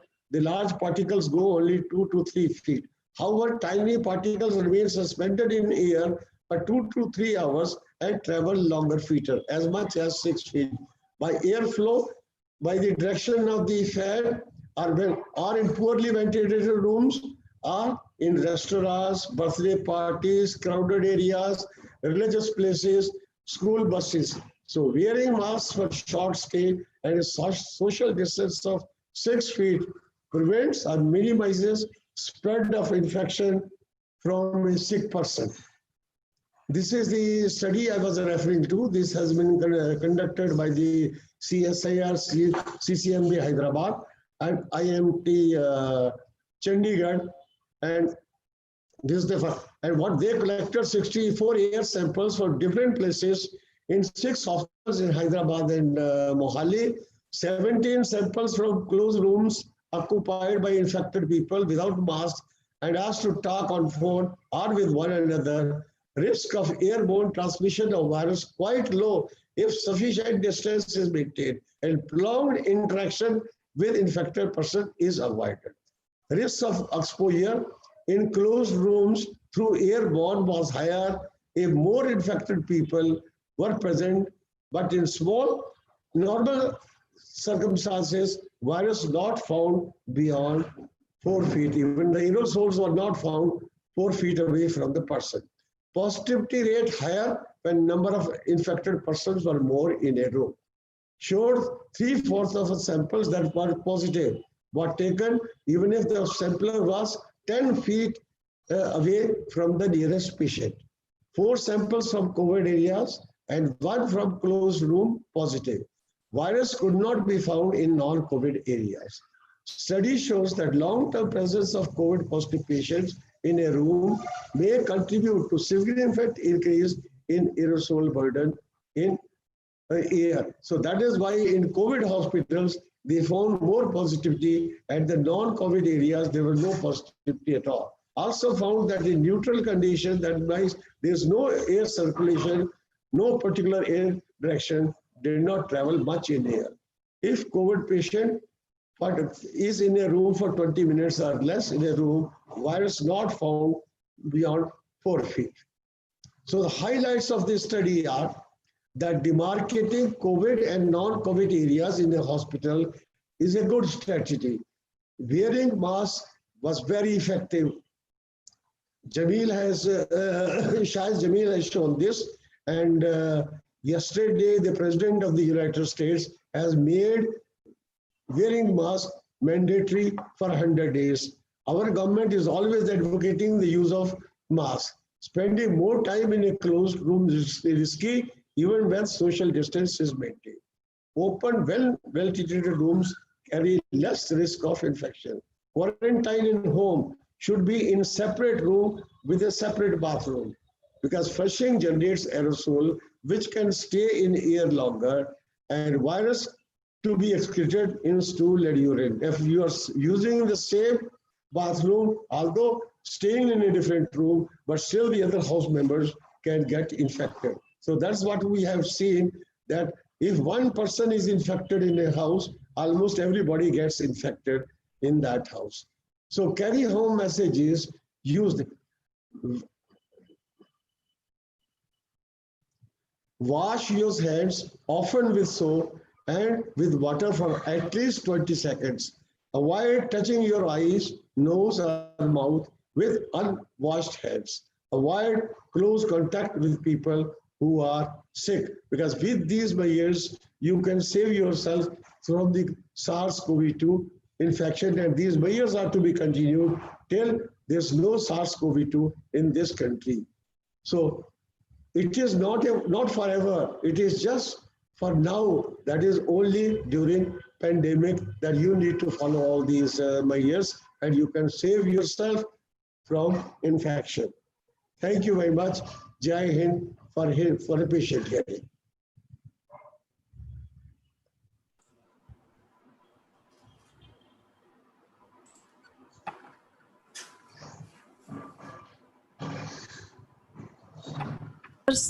Are completed. The session is open for discussions. Can I ask a question? Yes, yes. So I have one question for Dr. Shahid Jamil and one for Dr. Raghavan. Dr. Jamil, thanks for a very excellent and lucid presentation of the COVID scenario over the various mutants. My only concern is the three mutants that you have listed, the 417, 484, and 501, are they more infectious? That can just throw light on that. And the other concern is, where are we in terms of herd immunity in India? Thank you, Ranga. The question about being more infectious, yes, the evidence is accumulating that they transmit better in the sense that they produce higher viral loads. And as you know, as a virologist yourself, that if the viral loads are high, you transmit better. Exactly how much more infectious is not very solid data. Although initial data about the UK variant was that it is up to 70% more infectious, I don't think that data is watertight, but we can safely say that it is certainly more infectious. Whether it's more lethal or not still remains to be seen. Yesterday, the Prime Minister of UK created quite a sensation by saying that the UK variant is more lethal. And when you look at the fine print in that announcement, what he said was that if in 1,000 people, the UK variant is killing 13 people, 13, the one before that was killing 10. Now, in that sort of sample size, is this really significant? And BBC reported this, widely yesterday. But really, that's the difference between headlines and the actual content of the news. No, is there any data on its affinity to the ACE receptor? Does it bind better? It binds better to the receptor. And the other variation in that, remember I talked about the proline to histidine at 681. That's in a loop region that is cleaved by a protease, so it's cleaved much better. And that's why, it's able to enter cells much better. So it definitely infects better. And if it infects better, it'll replicate better, it'll produce more virus. Although it is not in percent terms more lethal, but if you have more numbers of people infected, more numbers of people will go to hospitals, more numbers of people will get into serious disease, and therefore the numbers of people dying will be more. But that doesn't mean that the virus is necessarily more lethal. The case fatality rate is not high. Your second question about herd immunity, herd immunity is not really a concept where you can deal with it at a national level or a even at a state level. Herd immunity is more about clusters. And I'll give you an example. Let's say herd immunity is achieved at 60%. Now you can, let's say, vaccinate everyone in Maharashtra and you vaccinate no one in Madhya Pradesh. You may still achieve 60% immunization over the country. But that simply means that everyone in Maharashtra is protected, but no one in Madhya Pradesh is protected, right?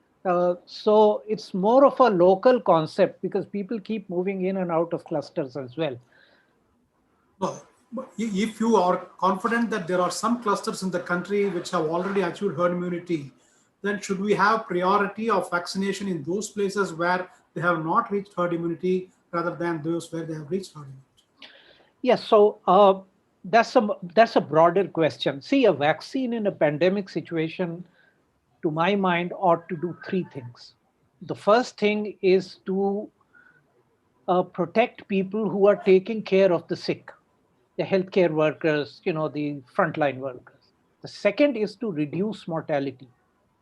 And the third is to break the pandemic. Now, the government's plan to go with 3 crore frontline and healthcare workers, followed by 27 crore people above 50, is exactly the right way of doing this because you are protecting your frontline workers first, followed by people in which you have seen the highest mortality. The general population really comes after that. And if you look at our vaccination capacity, it is roughly 3 lakhs per day. And at that rate, it will take about 3 years to just vaccinate 300 million people. So we'll get to that.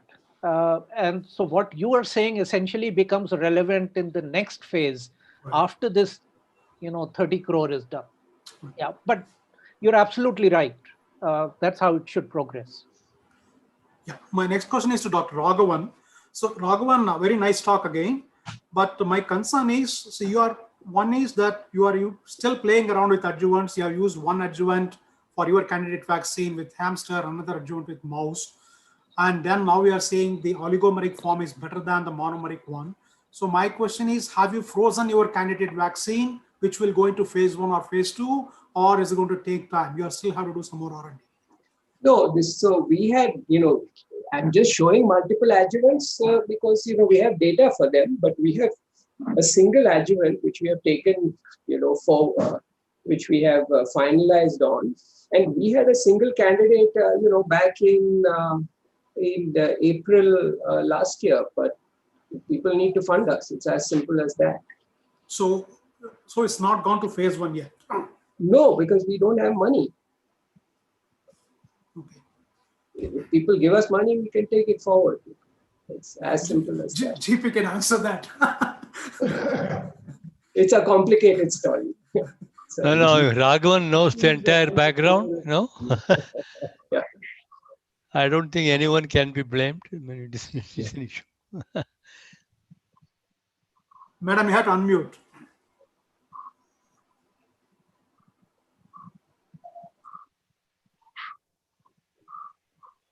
Can you hear me now? Yes. My question is more to Professor Padmanabhan and also to Shahid, to some extent Dr. Raghavan. The common man, most of the people who are now interested to get vaccine, but they are hesitant. And one question they have been asking me and many other people is, between the two vaccines we have got, Covaxin and Covishield, which one will be more effective? Now, to some extent one can answer, but you think most of the people are concerned about the long-term effect of these vaccines. Which one of them will be more effective for 2 years, 3 years, which is only for 6 months? And this, the Very difficult. public is not satisfied with any answer you give them.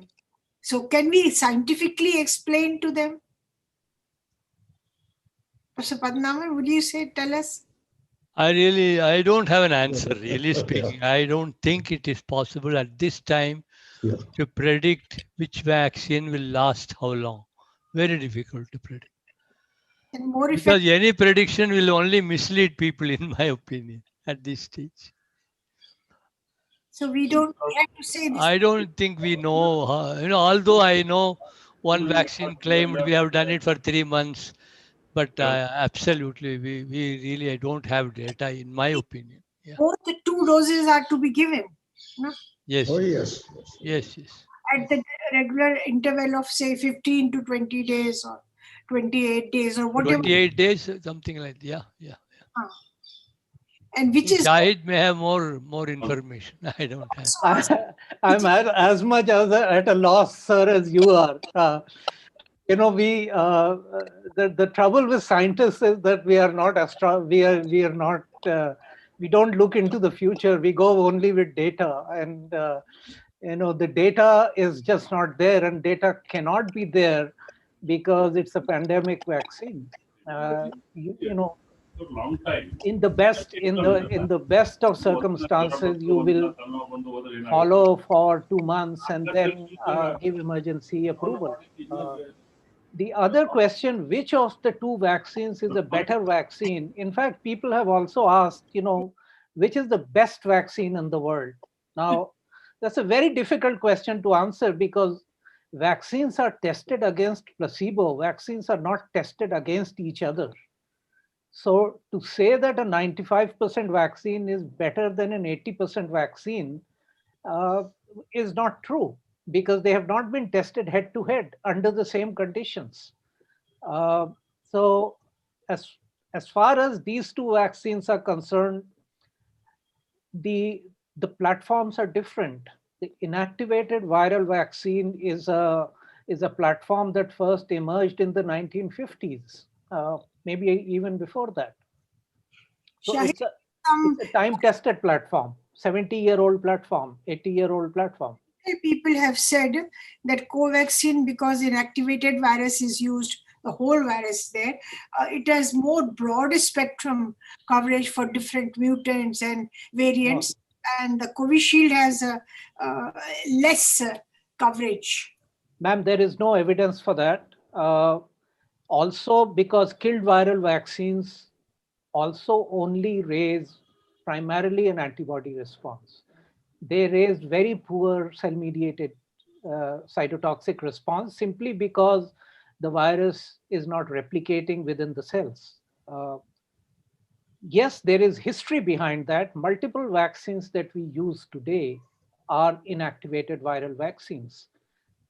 But even at the cost of maybe slightly confusing this audience, I would state that there are 2 other viral inactivated vaccines that have been withdrawn. One for RSV and the other for measles because of antibody-mediated enhancement. So it's far more nuanced than we can answer at this point. Only time will tell. So at this point, let's just say that all the vaccines being used are safe. The vaccine is not going to harm you. Whether it will help you as much as it promises to help, we don't know. And even for how long it is going to be there, that too nobody knows. I think that's the answer for the general public at least. Yeah. Thank you, Shahid, and thank you, Professor Padmanabhan.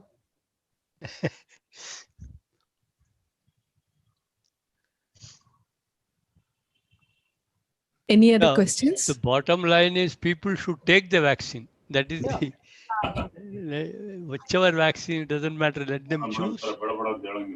But they should check the vaccine. Actually, the initial statements which came from very celebrated virologists, that is confusing to the people. Even people, they say there's no unanimity amongst the scientists.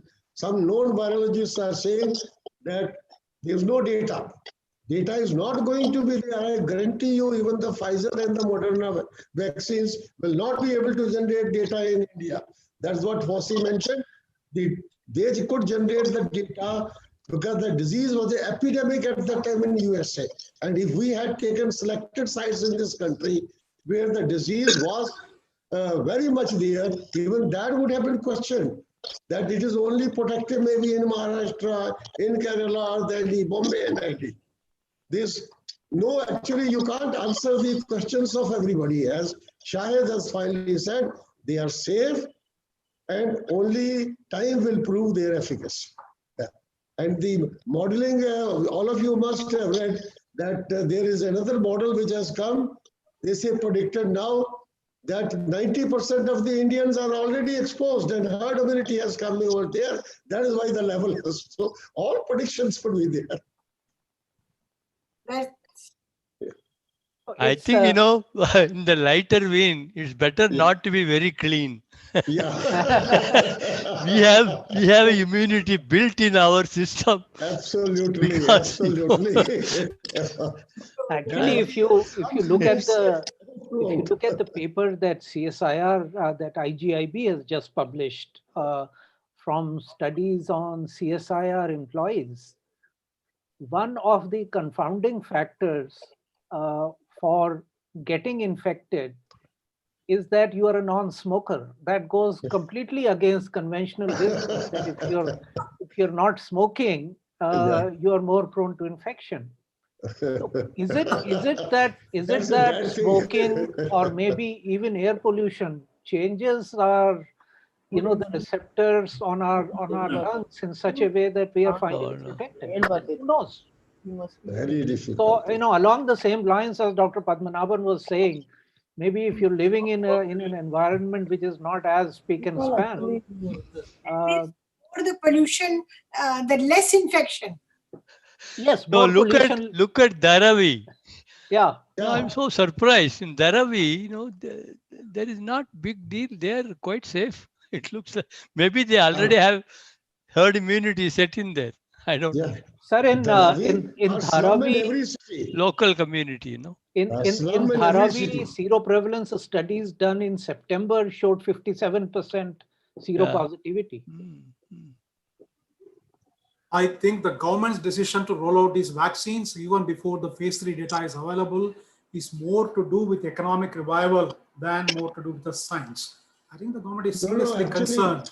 Because how long you can be in the shell like this? So I think it's more to do with economic revival. You will not be able to generate data on the efficacy in this country, even with the Pfizer and the Moderna vaccines. The day disease has gone down. All people are saying that how the data was generated in other countries, same way you didn't generate data here. That's all people are saying. How the other vaccines were approved in other countries, you follow the same protocol here. Listen to Fauci's interview. He said disease incidence was very high in America, and it was the disease incidence sites. Dr. Kamboj, how did US and UK approve those vaccines? There was some data available on the phase 3. No, they came into phase 3 much earlier than us.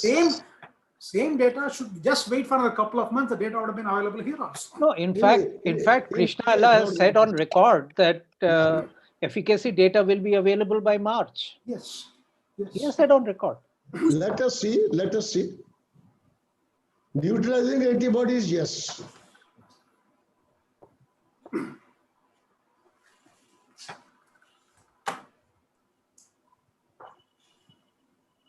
Any more discussions? Close. But Neeraj was to say something. Yes. Neeraj? Yes, madam. Yes, namaskar, madam. And namaskar to everybody, Professor Padmanabhan sir, Professor Campos, Professor S.R. Niranjan, and the Honorable Vice Chancellor, and the distinguished speakers, Professor Shahid Jamil, Professor Raghavan Varadarajan, and the organizers, all who are coordinating this event. Actually, this is a fantastic awareness program, because after the other programs of the COVID, where we were discussing about the awareness for making ourselves prohibited from the infection of the virus. This program actually made many doubts clear about the vaccines, their types, their strains, and also their virulence and tenacity.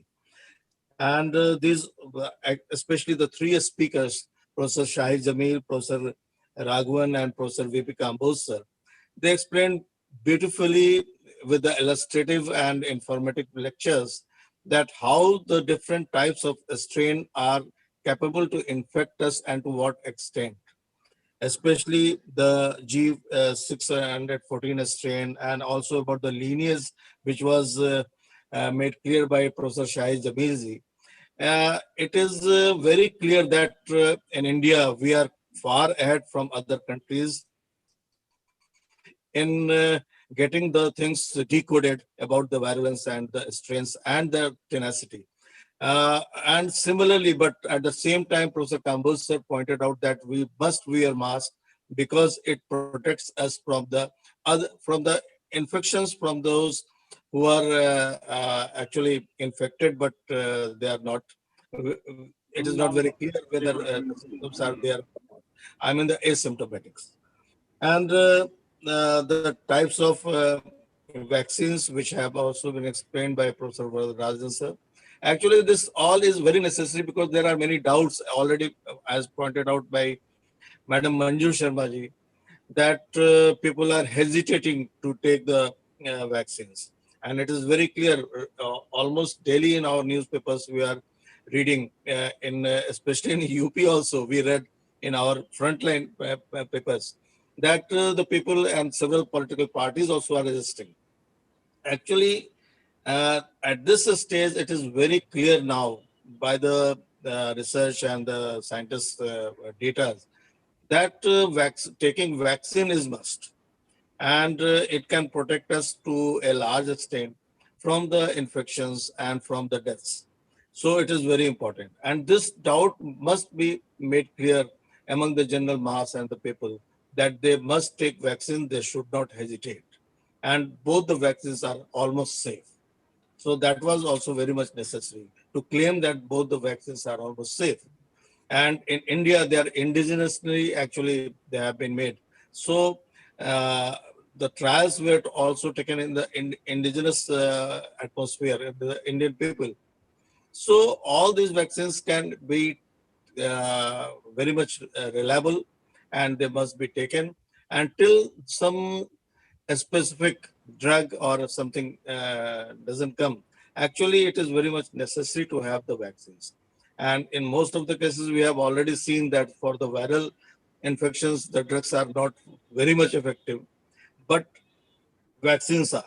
There are examples. So, as explained by Professor Padmanabhan sir also, that we should take the vaccines, and also by other speakers.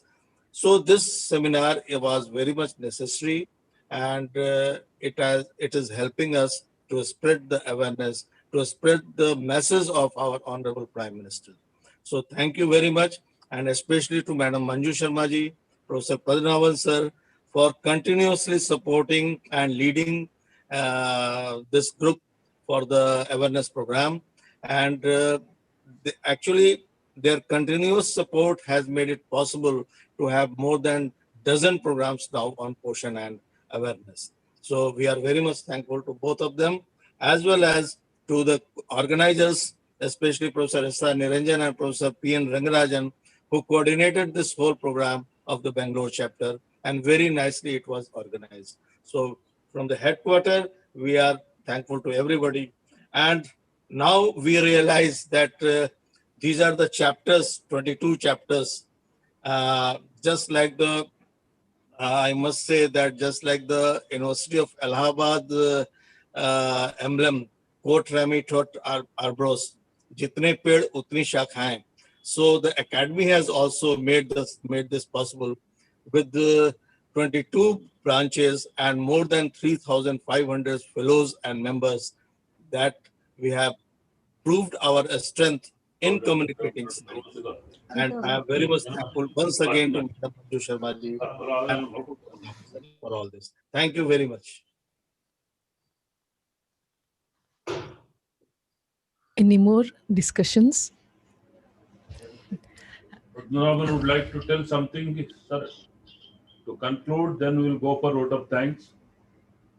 Now, only we want to thank Dr. Niranjana yourself very deeply, this is, and Dr. Rangarajan, the Bangalore chapter for, Mysore University coming forward to set up this webinar.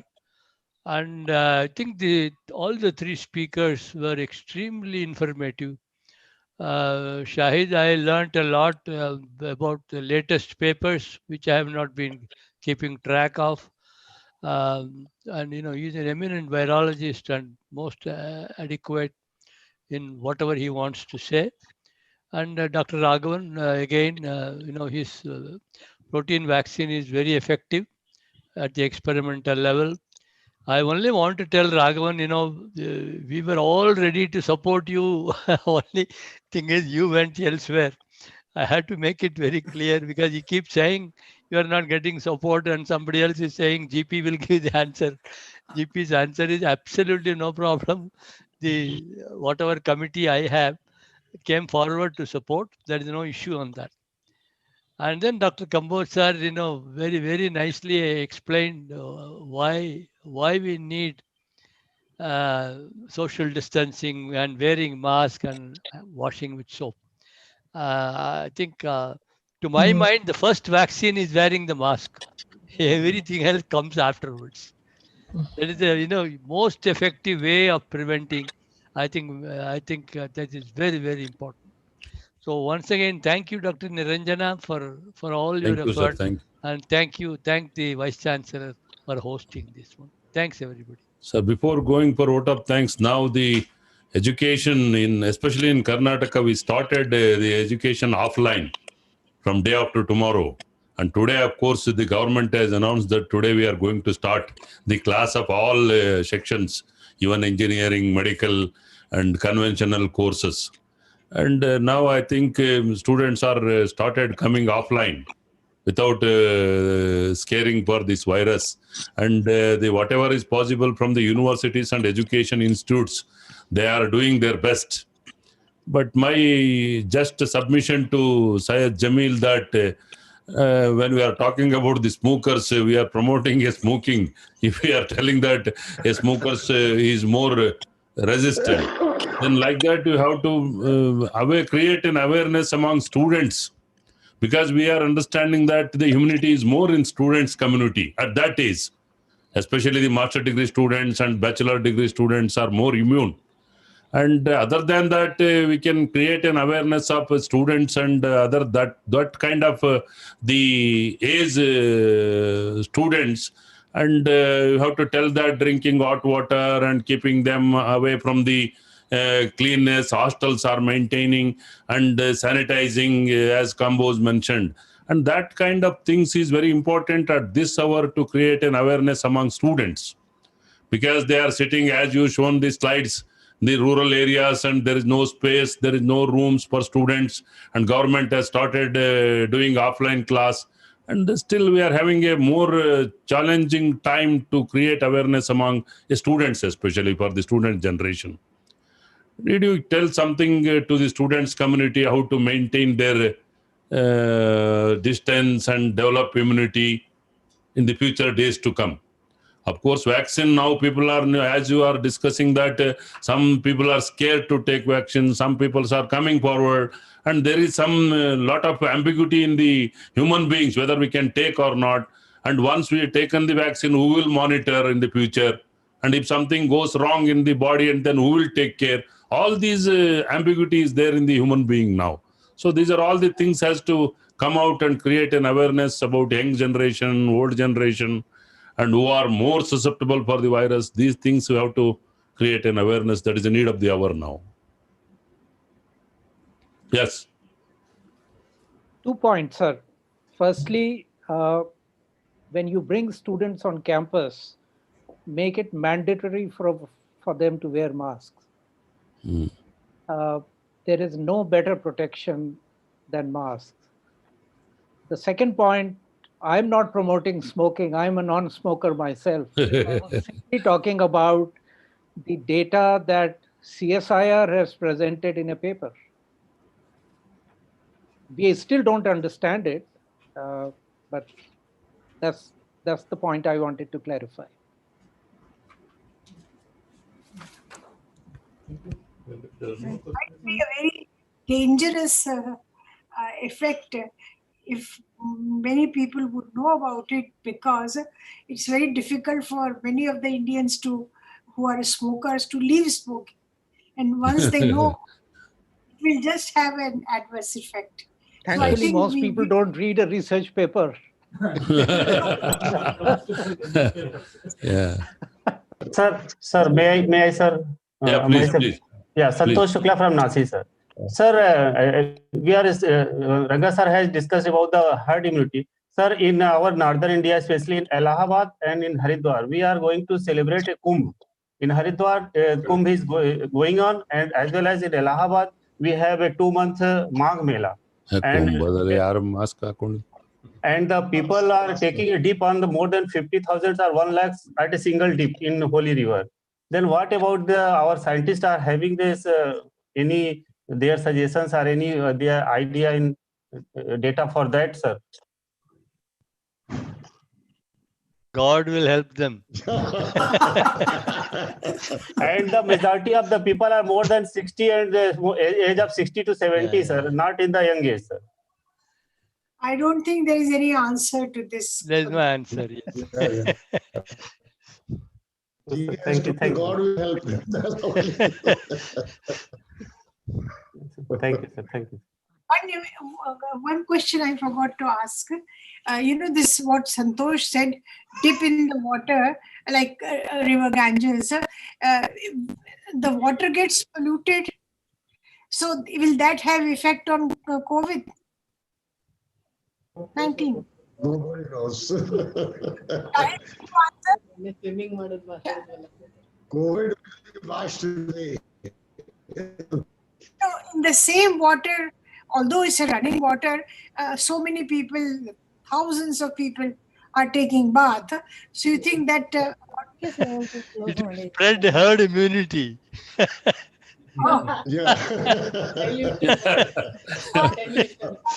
Only immunity will help them. Yeah.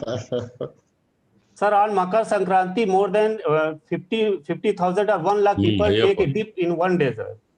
On the same one time, sir, single time. Find out how many got infected. You will not find. No data.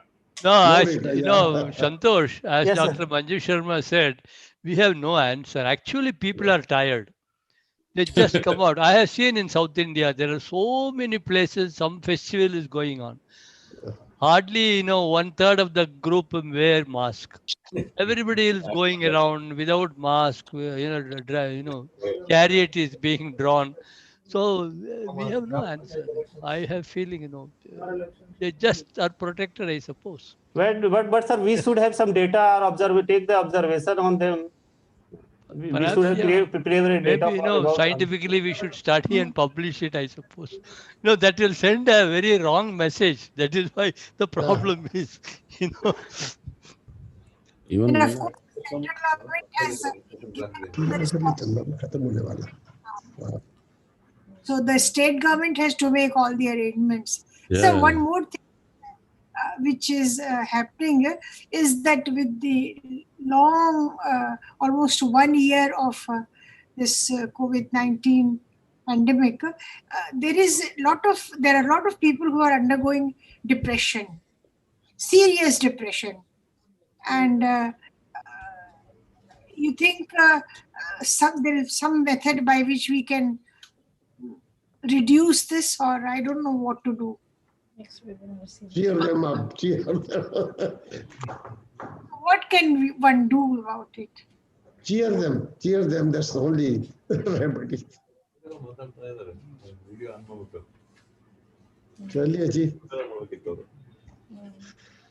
Anyway. Hosts to conclude now. Yeah. Can we wind up? Can we go for vote of thanks? Yeah, I think we can, Yeah. we have done, yeah. Gratitude is the language of heart. I request Dr. P.N. Rangarajan, Secretary NASI, Bengaluru chapter, to deliver vote of thanks. Yeah, it's my pleasure and privilege to deliver this word of thanks on behalf of NASI headquarters as well as NASI Bangalore chapter. First and foremost, we would like to thank the Vice Chancellor of University of Mysore, Professor Hemant Kumar, for readily agreeing to host this webinar. And thank you, sir, and thank you for all the faculty and staff of the University of Mysore for very successfully organized this webinar. Thank you very much. And I would like to thank Professor Niranjana for accepting this responsibility. He and his team did most of the work. We didn't have much to do at the NASI Bangalore chapter. We had only a catalytic role. Thank you, sir, for doing an excellent job. And I would like to thank all the three speakers for the excellent presentation. Already everybody has commented and appreciated for a very, very lucid and very illuminating lectures they have given on both prevention and also the distribution of the various mutants and the advantage of using masks. Thank you very much. Of course, nothing happens in NASI without the very active support from Professor Manju Sharma. She conceived this whole program and we merely executed it. Thank you, madam, for conceiving this entire program and carrying out very successfully. I also would like to thank Professor G. Padmanabhan, President NASI, for his cooperation and participation. I would like to thank Mr. Neeraj Kumar, the Executive Secretary of NASI, and his team for a very, very active support. He never says no whenever we contact him. That's the support we get from NASI headquarters. And I would like to thank Professor Ashok Mishra, Chairman, NASI Bangalore chapter. Unfortunately, he could not be present today. And finally, I would like to thank all the participants who participated in this webinar and also for your active discussion. Thank you very much. Thank you, sir. And I would also like to thank you and the whole team, and also from the headquarters, Archana Pant and Dr. Santosh for giving a good support of making this program successful. Thanks to everybody and namaskar. Thank you. Bye. Sure, bye. Thank you. Yeah.